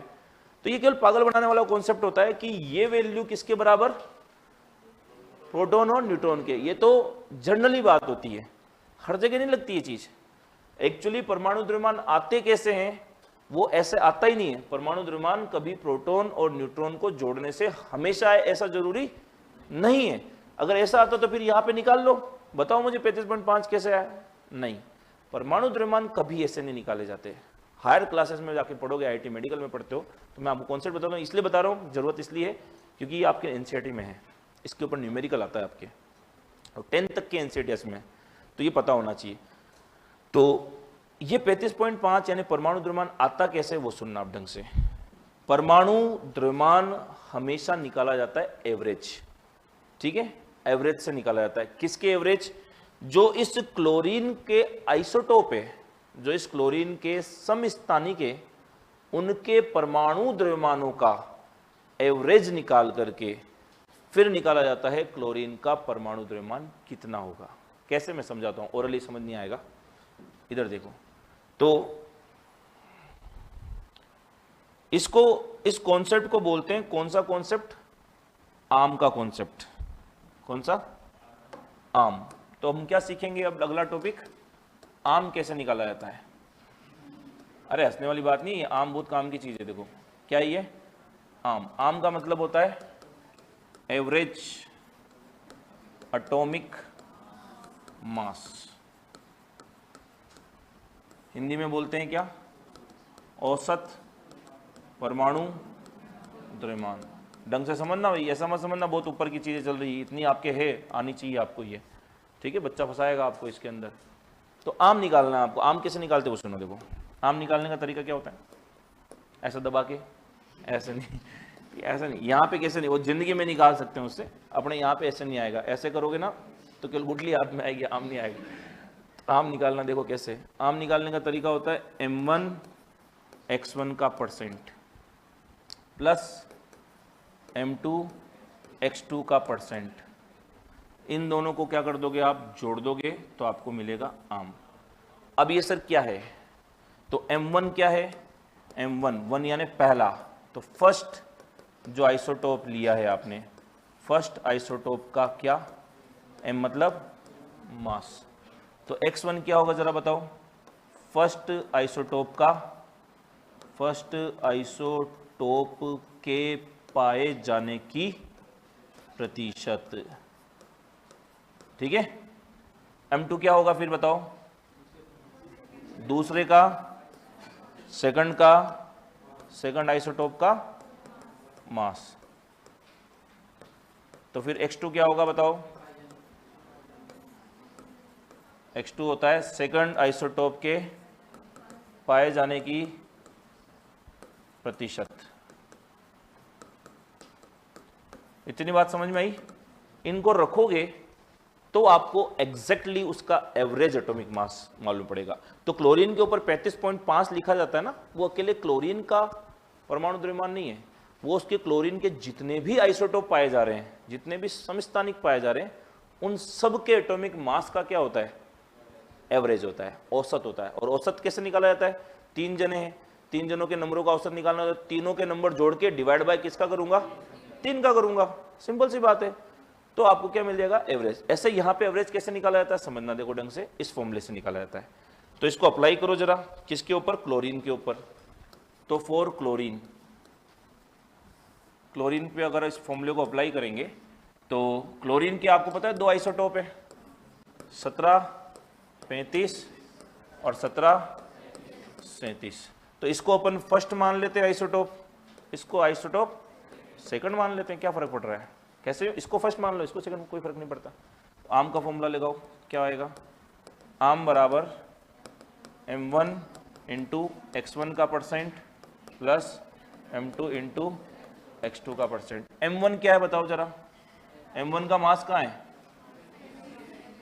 यही है क्या? 35 इंटू x1, इसका परसेंट, परसेंट अभी अपन पढ़ के आए, ये याद होना चाहिए आपको। परसेंट इसका 75% और इसका 25%। तो लगाओ 75% डिवाइड बाय 100 प्लस, अगला बोलो, 37 इंटू 25/100। इतनी बात समझ में आई क्या? इसको सोल्व करना आता है क्या? तो 35 इंटू 75 कितना होता है?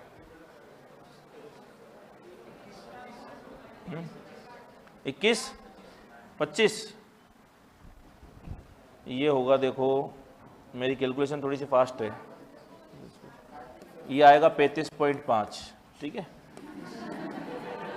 अरे मेरी बहुत जबरदस्त है कैलकुलेशन, तुम क्या यूं ही समझते हो क्या? इधर देखो 35.5 आएगा ये, ठीक है, यू कर लेना। तो ये क्या है? 35.5। तो 35.5 इन दोनों समस्थानिक के परमाणुओं का औसत द्रव्यमान होता है। ठीक है? अब थोड़ी सी अक्कल लगाओ कि जैसे मैं बोलूं आपके पास 1 और 3 है, इसका एवरेज कितना आएगा? 1 और 3 का एवरेज 2.5। अरे शर्म कर लो रे तुम थोड़ा सा। 1 + 3 डिवाइड बाय 2, 4/2 बराबर 2, 1.5। तुम तो है ना, पता है किस लायक हो तुम, तो है ना पानी में डूबो ना तो डूब के भी ना मरो, इतने बेशरम हो तुम लोग। 1 और 3 का एवरेज 1.5। अरे एवरेज उनके बीच का, तो इसको सोल्व करने की जरूरत क्यों पड़ी? वो तो मैंने समझाया तुमको कि 1 और 3 का एवरेज ऐसे निकालेंगे। 5 और 7 का एवरेज कितना आएगा? 6 आएगा। ठीक है? अब 5 और 7 का एवरेज जस्ट उसके बीच में आता है। तो सर इस क्लोरीन और इस क्लोरीन का एवरेज जस्ट इसके बीच में आना चाहिए था, क्यों नहीं आया? क्योंकि सर इसके पाए जाने की संभावना ज्यादा है, तो उसका आंसर इसके पास होगा, इसलिए इसका आंसर आता है 35.5।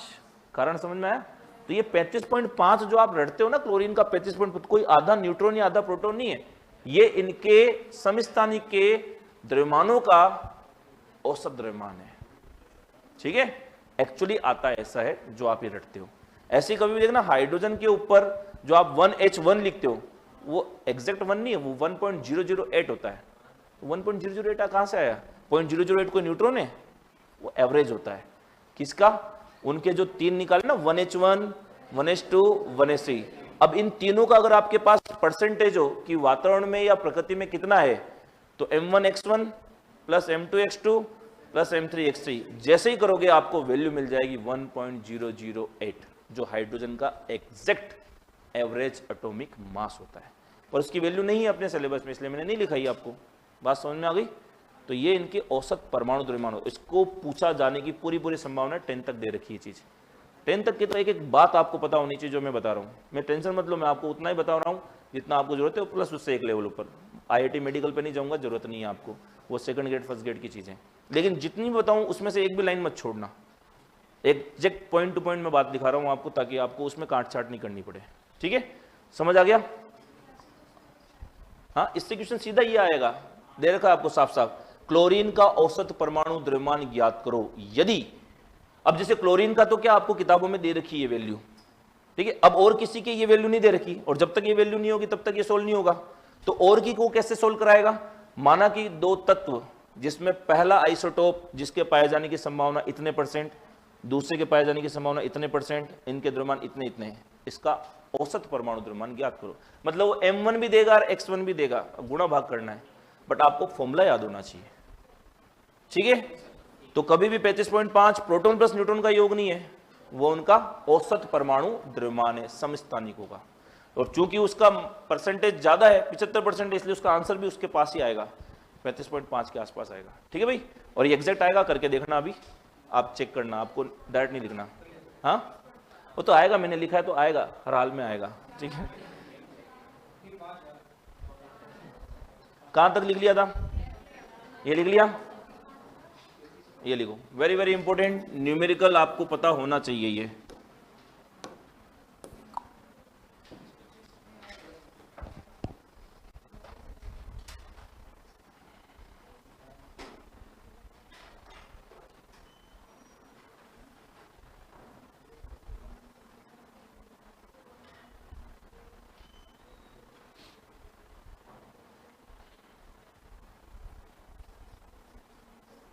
अरे समझ आ गई ये बात? ढंग से समझना, ये दे रखी है, आपको पता होनी जरूरी है।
हटाएं, चेंज कर दें?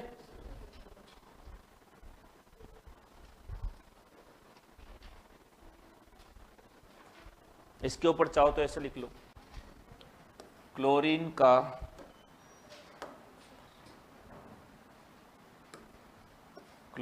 का औसत परमाणु द्रव्यमान ज्ञात करो।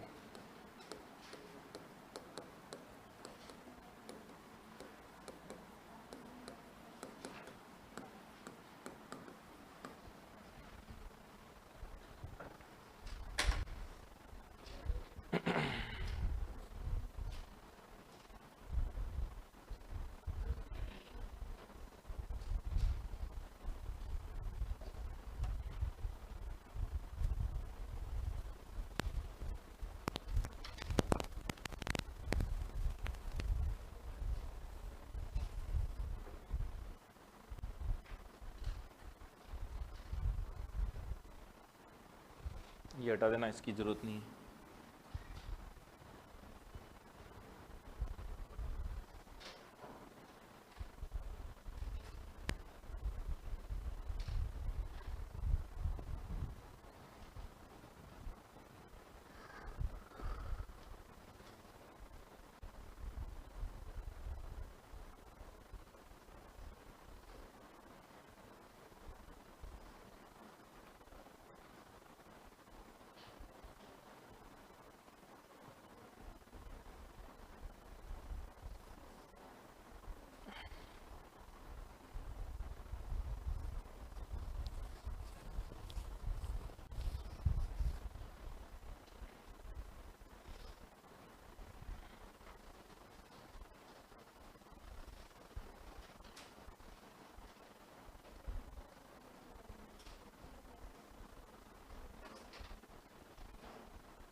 लिख लिया?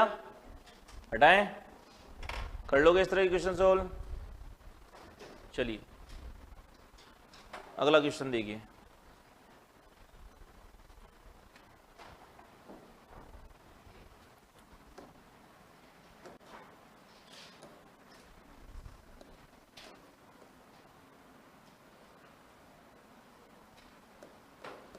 यदि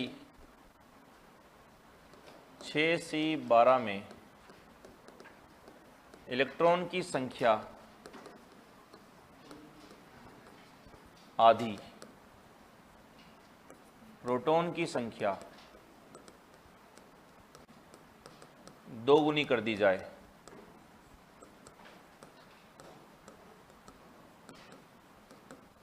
तो कार्बन का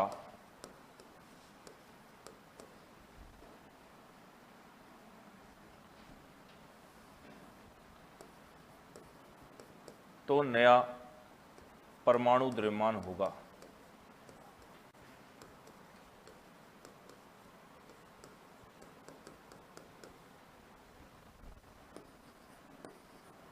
कर सकते हो क्या सोल ऐसा?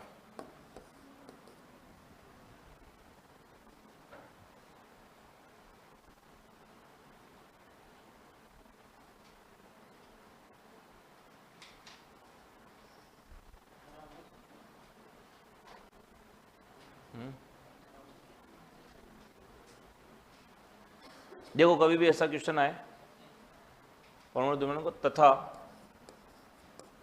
प्रतिशत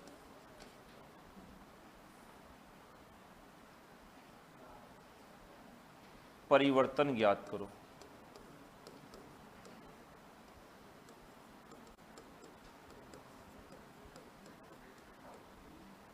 कितना चेंज आया, मतलब बढ़ा है या घटा है। चलिए देखिए कभी भी ऐसा क्वेश्चन आया तो सोल्व कैसे करना है। तो पहले तो 6C12 के अंदर इलेक्ट्रॉन प्रोटॉन न्यूट्रॉन देख लें क्या, कितने कितने हैं? इलेक्ट्रॉन प्रोटॉन न्यूट्रॉन कितने कितने? 6 6 6 कितने? 6 6 6। ये तो पहले है। बाद में क्या कर दिया, इलेक्ट्रॉन कितने कर दिए? आधे, यानी 3, प्रोटॉन 12, ये सही है, इसमें कोई चेंज नहीं किया। तो अब आपको दिमाग लगाना है नया परमाणु द्रव्यमान कितना होगा। कितना होगा बताओ? पहले परमाणु द्रव्यमान कितना है? 6 6 6 18 है क्या? हाँ बहुत सारे हाँ कर रहे हैं नाले। परमाणु द्रव्यमान में इलेक्ट्रॉन काउंट होते हैं क्या? तो फिर हैं क्या कर रहे हो अर्जन में? परमाणु द्रव्यमान में काउंट कौन होते हैं? प्रोटॉन और न्यूट्रॉन। पहले कितना था? 12 था। अब कितना हो गया? 18 हो गया। तो नया परमाणु द्रव्यमान कितना हुआ बोलो? 18। इतनी बात समझ में आ गई? नया परमाणु द्रव्यमान 18 हो गया। क्वेश्चन 16 आपको करने पर प्रोटॉन प्लस न्यूट्रॉन सही है, ठीक है ना। तो परमाणु द्रव्यमान नया हो जाएगा 18। ये तो एक क्वेश्चन सोल्व हो गया। परसेंटेज चेंज, अब दिक्कत आएगी परसेंटेज। तो ये मैथ्स में आपने लाभ हानि वाले क्वेश्चन पढ़े क्या, कितने परसेंट हानि हुई, कितने परसेंट लाभ हुआ, कितने परसेंट वृद्धि होती है। तो पहली बात तो परसेंटेज कैसे निकालते हैं, ज़्यादा माइनस कम, ठीक है। यहाँ पे आपको क्या निकालना है, चेंज। चेंज हमेशा निकाला जाता है फाइनल माइनस इनिशियल, ठीक है। चेंज हमेशा कैसे निकालेंगे, चेंज निकालते हैं ज़्यादा minus sorry final minus initial, अंतिम माइनस प्रारंभिक, तभी तो निकलेगा चेंज।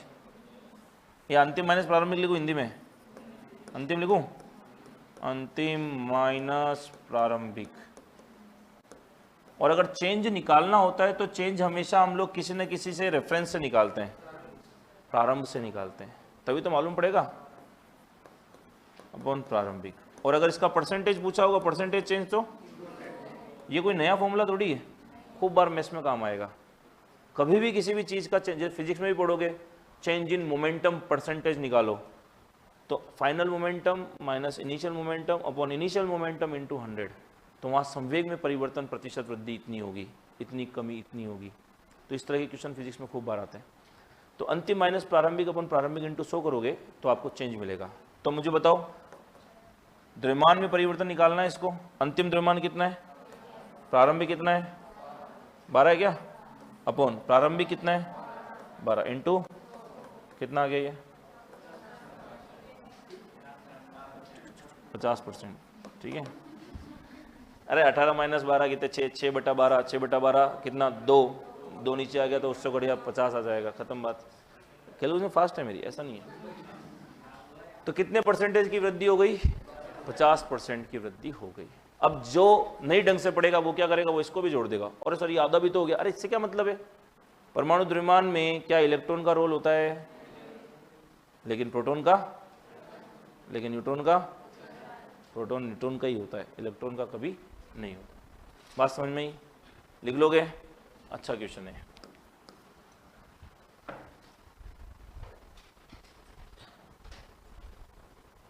गणित आती तो घबरा तो नहीं गए ना गणित में देख के, हाँ मैथमेटिक्स को देख के घबराया मत करो।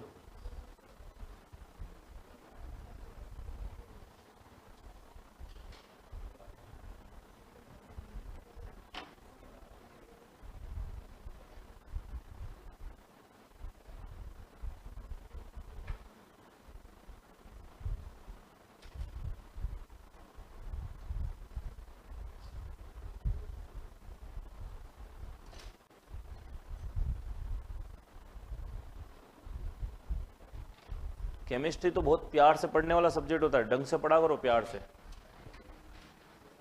जितना प्यार से पढ़ोगे ना उतना अच्छे समझ आएगा ये, ऐसे जोर जबरदस्ती मत पढ़ा करो कोई भी केमिस्ट्री फिजिक्स कुछ भी। जैसे अपने आएगा केमिस्ट्री में, आपने पढ़े होंगे फ्री रेडिकल, पढ़ते हो क्या, नाम सुना है क्या, अभी तो रीट वीट में तो नहीं आएंगे। फ्री रेडिकल नाम सुना है, हिंदी में क्या कहते हैं, मुक्त।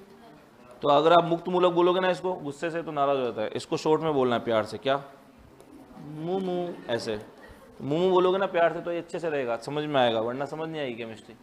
तो प्यार से बोलना है हर चीज़ को, ठीक है। क्या बोलना है इसको, मुमू, ऐसे, तो समझ आएगी आपको केमिस्ट्री।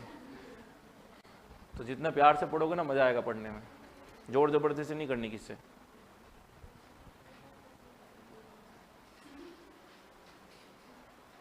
इसको अब समझ में आई, देखो कोई बात नहीं, जब समझ में आए तो बस लेना। फिर रात को सो रही हो जोर से उठ के हंसने लग जाए, पड़ोसी चीजें परेशान, इसको क्या हो गया।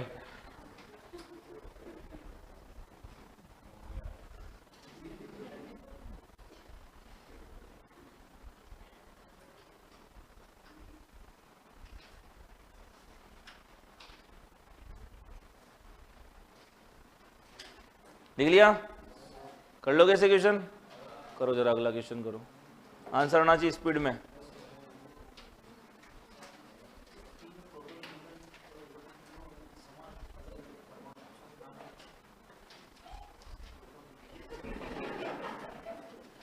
इलेक्ट्रॉन, प्रोटॉन, न्यूट्रॉन तीनों ही समान हो।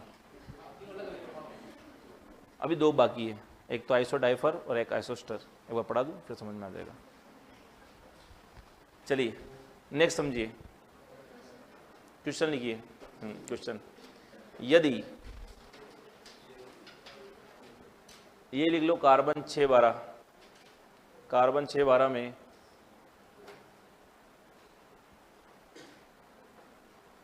इलेक्ट्रॉन की संख्या दोगुनी, इलेक्ट्रॉन की संख्या दोगुनी,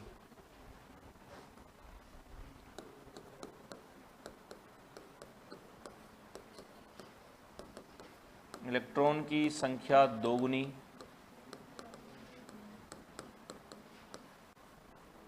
प्रोटॉन की संख्या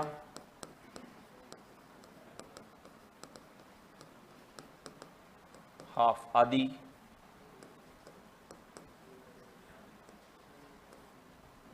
और न्यूट्रॉन की संख्या दोगुनी कर दी जाए।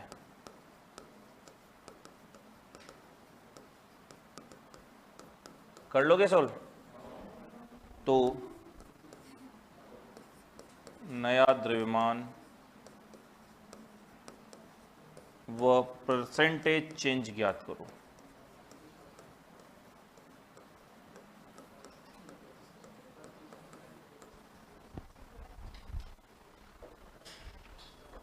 आ गया? वेरी, ऐसा आना चाहिए आंसर, तब पढ़ाने में मजा आता है।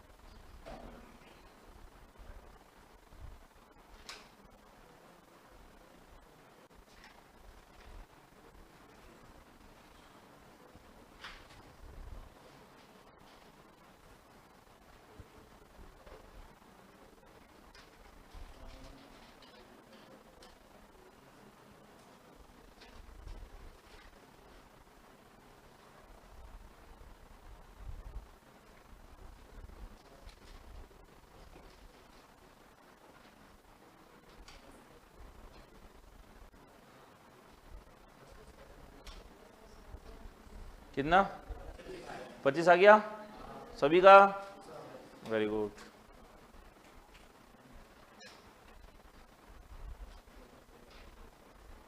करो सोल्व, करो सोल्व करो सब जने। पेन चलाओगे तो सीखोगे। ये भरोसे मत रहो कि यहाँ गलत हो जाएगा, हो जाने तो गलत हो रहा है तो। गलतियां यहाँ करोगे तो वहाँ एग्जाम में नहीं होगी। यहाँ गलती नहीं की तो सीधी एग्जाम में करोगे, कि गलती तो करोगे। डायरेक्ट साइकिल पे बैठती हाथ छोड़ के थोड़ी चलाने आता है अपने को, नहीं आता ना। पहले तो दो तीन बार गिरते हैं, कभी तो मुंह फूटते हैं, कभी घुटने फूटते हैं।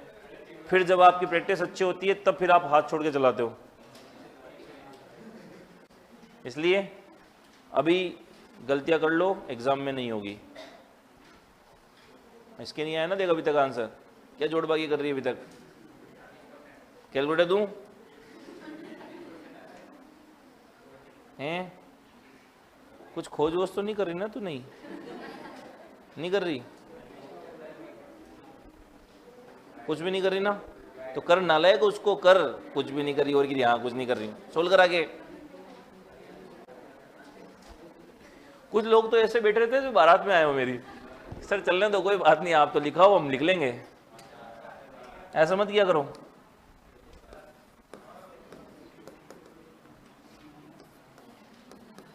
कुछ ऐसे नाराज होकर के बैठे रहते, मुंह फुलाए। जो फूफा बैठे नहीं थे शादी में, उसको कोई मतलब ही नहीं होता शादी से, वो हमेशा नाराज ही रहता पूरी शादी में। उनको कोई मतलब नहीं, ना वो जवाब देंगे, ना कभी कुछ क्वेश्चन पूछेंगे, ना आंसर देंगे। वो यूँ देखें चल रहा तो फूफा मत बनो। देखो न तो तुम बाराती हो, न मैं दुल्ला हूँ, न तुम फूफे हो। इसलिए आंसर दिया करो क्लास में, ठीक है? पहले कितने कितने इलेक्ट्रॉन, प्रोटॉन, न्यूट्रॉन? 6 ये है पहले। और बाद में क्या हो गया? इलेक्ट्रॉन कितने? 12, प्रोटॉन 3, न्यूट्रॉन 12। तो इससे तो कोई मतलब ही नहीं है। मतलब तो अपने को इससे ये 15, ये 12। तो नया द्रव्यमान तो ये हो जाएगा, परसेंटेज चेंज आ जाएगा 15 माइनस 12 अपॉन इंटू आगे देखो 25%। 3/12 1/4 इंटू 100 25%। लिखो इसको जल्दी से। सबके आंसर आ रहे हैं ना? पक्का? देखो पढ़ो ढंग से। देखो आपके साथ इतनी मेहनत कर रहे हैं तो रिजल्ट आना चाहिए। रिजल्ट तो क्या तब भी आएगा, नहीं करोगे मेहनत तब भी पॉजिटिव रिजल्ट आना चाहिए। हटाएं, दूसरे तरीके का क्वेश्चन करते हैं, नई वैरायटीज के ऊपर।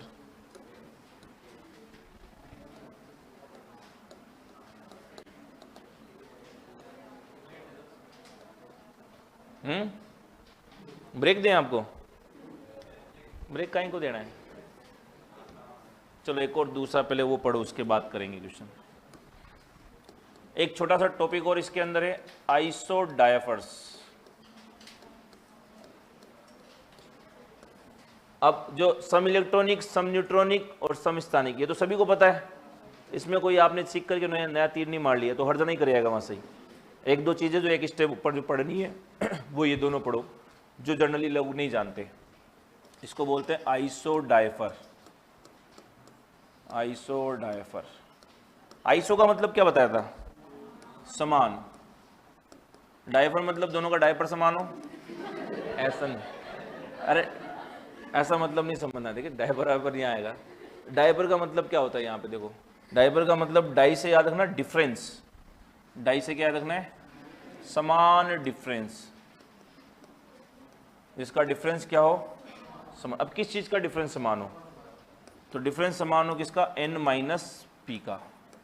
तो जहां पे n माइनस पी का डिफरेंस क्या हो? सेम हो, वो आपस में क्या कहलाते हैं? आइसोडायफर कहलाते हैं। ठीक, जैसे उदाहरण देखिए, चेक करना, देखो ढंग से। 1s3 3Li7, क्या ये आइसोडायफर हैं? अब कैसे चेक करेंगे? न्यूट्रॉन माइनस प्रोटॉन का डिफरेंस समान होना चाहिए, तो पहले उसके लिए इलेक्ट्रॉन प्रोटॉन न्यूट्रॉन निकालो। वैसे तो इलेक्ट्रॉन की जरूरत नहीं, पर निकाल लो, अपनी आदत है तो जो आदत है उसको निकाल लो, कोई दिक्कत नहीं है। तो इलेक्ट्रॉन प्रोटॉन न्यूट्रॉन बताओ कितने कितने? 1 1 2, इधर 3 3 4। अपने को तो चाहिए n माइनस पी का डिफरेंस। n माइनस पी का डिफरेंस बताओ। n माइनस पी कितना? n माइनस पी कितना? सेम आगे क्या मतलब? ये आपस में क्या है? इन दोनों का डायपर क्या है? समान। ठीक है, तो आइसोडायफर समझ में आ गया? सीखना है, जरूरी है बहुत, क्योंकि ये वो चीज़ है जो हर जना नहीं जानता। लिखो,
कर ले कॉपी, हटाए, लिखो जल्दी लिखो।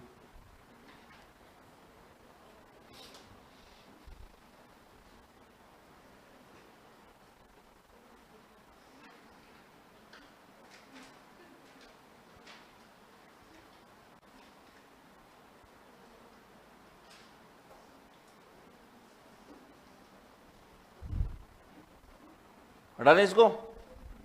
एक और बच रहा है एडिशनल पॉइंट में, वो ध्यान रखना है आपको। आइसोस्टर्स,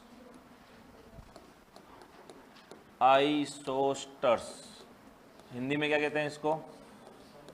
आइसोस्टर्स ही कहते हैं। अब ये क्या होता है सुनो, आइसोस्टर्स होते हैं जिनमें इलेक्ट्रॉनों की संख्या क्या हो? सेम हो। अब सर इलेक्ट्रॉनों की संख्या सेम है तो ये तो क्या बन गए? क्या बन गए? सम इलेक्ट्रॉन ही बन गए। फिर डिफरेंस क्या, इसमें डिफरेंस है कि इसके साथ साथ एक और कंडीशन फॉलो होनी चाहिए, नंबर ऑफ एटम्स भी क्या होने चाहिए, सेम। नंबर ऑफ एटम्स भी क्या होने चाहिए, सेम होने चाहिए। ठीक है, एक तो नंबर ऑफ इलेक्ट्रॉन सेम हो और दूसरा नंबर ऑफ एटम्स भी सेम होने चाहिए, यानी परमाणुओं की संख्या भी क्या होनी चाहिए, समान होनी चाहिए। उदाहरण देखते हैं, इन दोनों में से कौन सी लाइन इंपॉर्टेंट है? अरे दोनों ही इंपॉर्टेंट है, नाले को नीचे ऊपर वाली क्या होती है, ये देखे आओगे, ये नहीं देखोगे तुम ये एक इंपॉर्टेंट छोड़ दिया करो तुम, सब एक ही है और दोनों लाइन इंपॉर्टेंट है, इसमें कोई एक से नहीं देखनी है। ये देखे आओगे, ये छोड़ दोगे, मर्जी पड़े तो ये करते हो तुम लोग।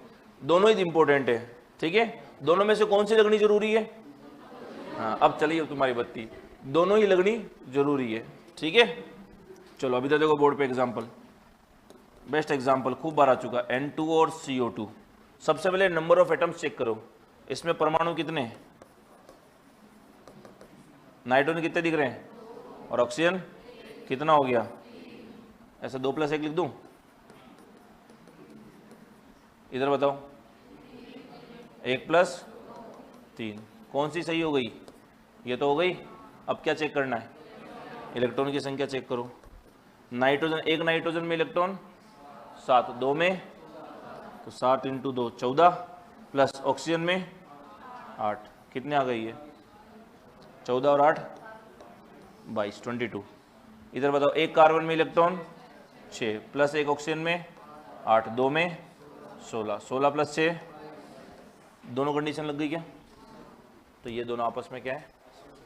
आइसोस्टर्स है। आ गई बात समझ में? कोई दिक्कत?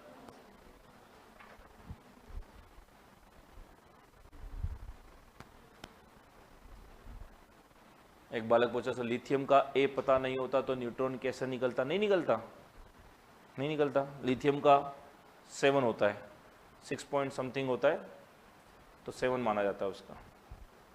तो वही तो मैं कह रहा हूँ, ऐसे निकालते नहीं है वो, एक्सपेरिमेंट से आती चीज़ें।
कर लिया कॉपी? स्पीड ठीक है ना अपनी? समझ में आ रहा है आराम से?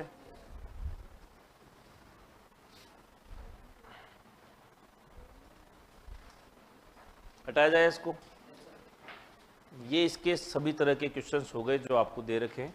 ये 2 एक्स्ट्रा पॉइंट एक स्टेप ऊपर चलने के लिए औरों से, ये आपको ध्यान रखने हैं, वरना आइसोटोप, आइसोन्यूट्रॉनिक, आइसोबार, ये तो आपको हर हाल में पता होने चाहिए। फिर अगली बात करते हैं, एक नोट।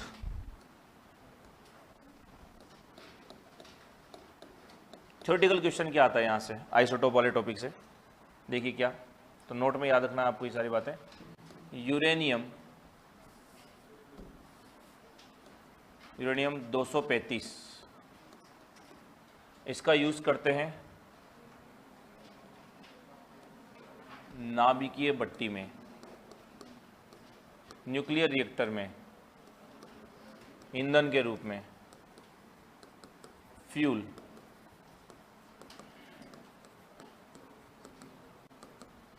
ठीक है। आयोडीन 131, बताओ, कैंसर की इलाज में। और आयोडीन की कमी से कौन सा रोग होता है? गलगंड होता है क्या? गलगंड या थायराइड के उपचार में। कैंसर थोड़ी होता है नालायक इससे। कौन कह रहा था कैंसर? उपचार में ऊ ऐसा आता है क्या? ऊ तो ऊ होता है, कैसा भी हो भाई। ये लो बस। कोबाल्ट 60,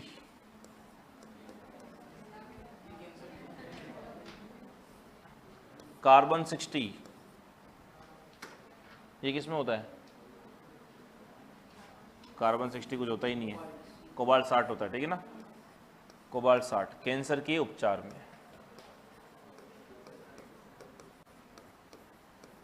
और देखो बोर्ड पे सोडियम 24,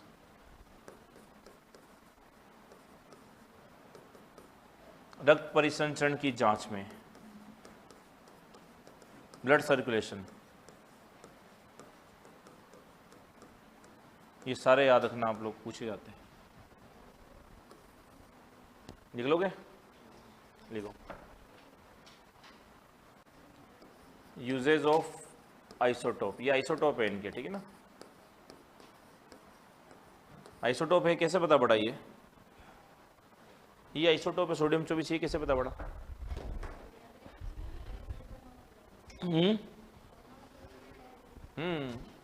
ऐसा नहीं। सामान्य सोडियम होता तो ऊपर क्या लिखा होता? 23 लिखा होता, और अभी क्या है? ये 24 है, परमाणु द्रव्यमान को देख के। यही तो बोला था तुमने भी। हाँ तो यही तो है। एक बच्चे ने लिखा इसका यूज कहाँ करते हैं? सेंसर के उपचार में। सेंसर नहीं, वो कैंसर है। कैंसर की स्पेलिंग देखो, तुम लोग नाले को बीएससी कर करके बैठे हो। सेंसर, जब इंग्लिश पता नहीं तो कहीं को लिखते हो जबरदस्ती। सेंसर,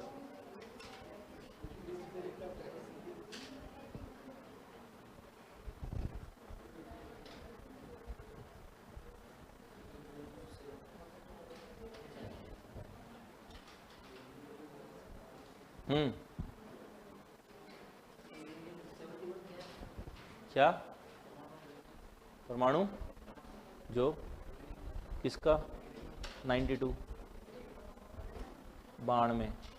कुछ काम नहीं आएगा, रहने दे, मत लिख। तेरी इच्छा के लिए लिखा रहा हूँ तुम्हें, वो है ही नहीं तुम्हारे यहाँ पे। उसका 92 होता है यूरेनियम का। जितना अपन फालतू का डाटा कम लिखेंगे ना, उतना इजी रहेगा आपके लिए। वरना फिर मैं अभी इसके सबके लिखा दूंगा परमाणु द्रव्यमान 92 और इसका ये, फिर तुम परेशान हो गए। याद तो हो नहीं रहे वैसे भी, और जरूरत हो तो मैं इनको याद करने के तरीके भी बताऊं। और जितनी जरूरत है उतना काम करें ना अपन, जरूरत से ज्यादा काम नहीं करना चाहिए।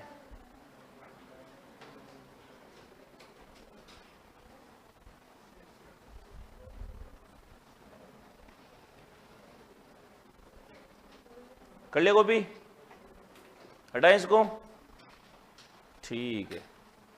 अब आपने परमाणु के बारे में बहुत सारी बेसिक बातें पढ़ी थी। अब जब ये परमाणु तत्व आपस में अभिक्रिया करते हैं ना, तो ये कुछ नियमों का पालन करते हैं। ये कुछ नियमों का पालन करते हैं, और वो नियम कहलाते हैं लॉज ऑफ केमिकल कॉम्बिनेशन, रासायनिक संयोग के नियम। ठीक, तो आप हेडिंग लगाएंगे लॉज ऑफ केमिकल कॉम्बिनेशन।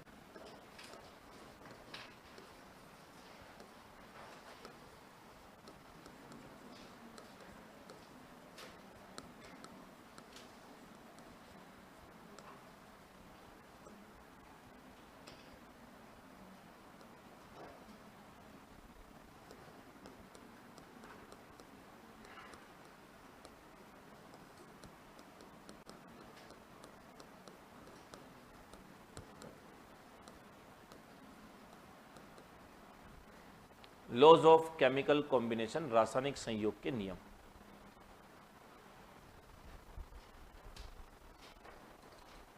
लिख लिया? अब इसका संयोग का मतलब क्या होता है? जुड़ना, मतलब दो एटम आपस में जुड़ेंगे, कोई ना कोई क्रिया करेंगे, तो वो क्रिया करेंगे, दोनों जुड़ना चाहते हैं आपस में, एक होना चाहते हैं, तो एक होना चाहते हैं तो उनको कुछ नियमों का पालन करना पड़ता है। वही सेम जैसे अपने यहाँ पे होता है, दो लोग जुड़ना चाहते हैं, दो जिस्म और एक जान होना चाहते हैं, तो ये थोड़ी घर वाले कहते जा तू, ऐसा नहीं करते ना। पहले उन दोनों को बिठाएंगे, दोनों की कुंडलियाँ मिलाएंगे, सारे रीति रिवाज होंगे, रस्म होगी, कुछ कायदे कानून का पालन किया जाएगा, फिर उनको कहते जा जी ले अपनी। ऐसे ही तो होता है, ये थोड़ी होता है दोनों ने देखा पापा ये पसंद करते जा तू जा, ऐसे नहीं होता ना। तो पूरी प्रोसेस होती है। तो केमिस्ट्री में भी पूरी प्रोसेस लगती है कि भैया दो जुड़ना चाहते हैं, आपस में एक होना चाहते हैं, तो उनके लिए कुछ नियम कानून बनाए गए हैं कि भैया ये दो नियम तो पालन करनी पड़ेंगे तुम्हें, ठीक है। जैसे अपने यहाँ देखते हैं भाई कास्ट वास्ट सेम होनी चाहिए भाई, ठीक है, 36 गुण 32 गुण मिलने चाहिए, मुंह में भले 32 दांत नहीं, ऊपर 36 गुण जरूर होने चाहिए। तो अपने बहुत सारे रूल्स कायदे कानून है, पर यहाँ पे भी कुछ दो नियम है जिनका उनको पालन करना पड़ेगा। किसके लिए? अगर वो आपस में क्या चाहते हैं, जुड़ना चाहते हैं, क्रिया करना चाहते हैं। तो वो दो नियम कौन से हैं जिनको फॉलो करना पड़ता है? तो वो दो नियम है। एक तो कौन सा नियम? Law of conservation of mass, law of conservation of mass, Hindi में क्या बोलेंगे? द्रव्यमान संरक्षण का नियम। यानी अगर वो दो चीजें जुड़ रही है तो सर उनका द्रव्यमान क्या रहना चाहिए? वही रहना चाहिए जो पहले था। मतलब कि अगर दो तत्व जुड़ रहे हैं तो उनके द्रव्यमान पहले जितने थे अभिक्रिया होने के बाद भी उतने ही होने चाहिए, क्योंकि द्रव्यमान संरक्षण का नियम हमें पता है कि द्रव्यमान को ना तो उत्पन्न किया जा सकता है ना नष्ट किया जा सकता है। पढ़ा है ना? जैसे ऊर्जा संरक्षण पढ़ते हो, law of conservation of energy, ऊर्जा को ना तो उत्पन्न कर सकते हैं ना नष्ट कर सकते हैं, परंतु एक रूप से दूसरे रूप में परिवर्तित कर सकते हैं। 8 बजे तक थी ना क्लास? 8 बजे तक है ना क्लास? कोई बात नहीं, नाम लिख लो। दूसरा, लॉ ऑफ डिफाइनाइट प्रोपोर्शन, मतलब क्या है इसका? निश्चित अनुपात का नियम। क्या अगर वो संयोग करेंगे तो किस अनुपात में करेंगे? निश्चित अनुपात में करेंगे। समझ में आया हेडिंग क्या चल रही है? हेडिंग चल रही है कि दो तत्व, दो परमाणु आपस में जुड़ के क्रिया करेंगे तो वो कुछ नियमों का पालन करेंगे। वो दो नियम कौन कौन से हैं? एक तो द्रव्यमान संरक्षण का नियम और दूसरा, अब क्या होते हैं, किसने दिए, कल पढ़ेंगे। ठीक है भाई, बहुत है आज के लिए। केमिस्ट्री समझ आ रही है अच्छे से? ओके भाई, थैंक यू।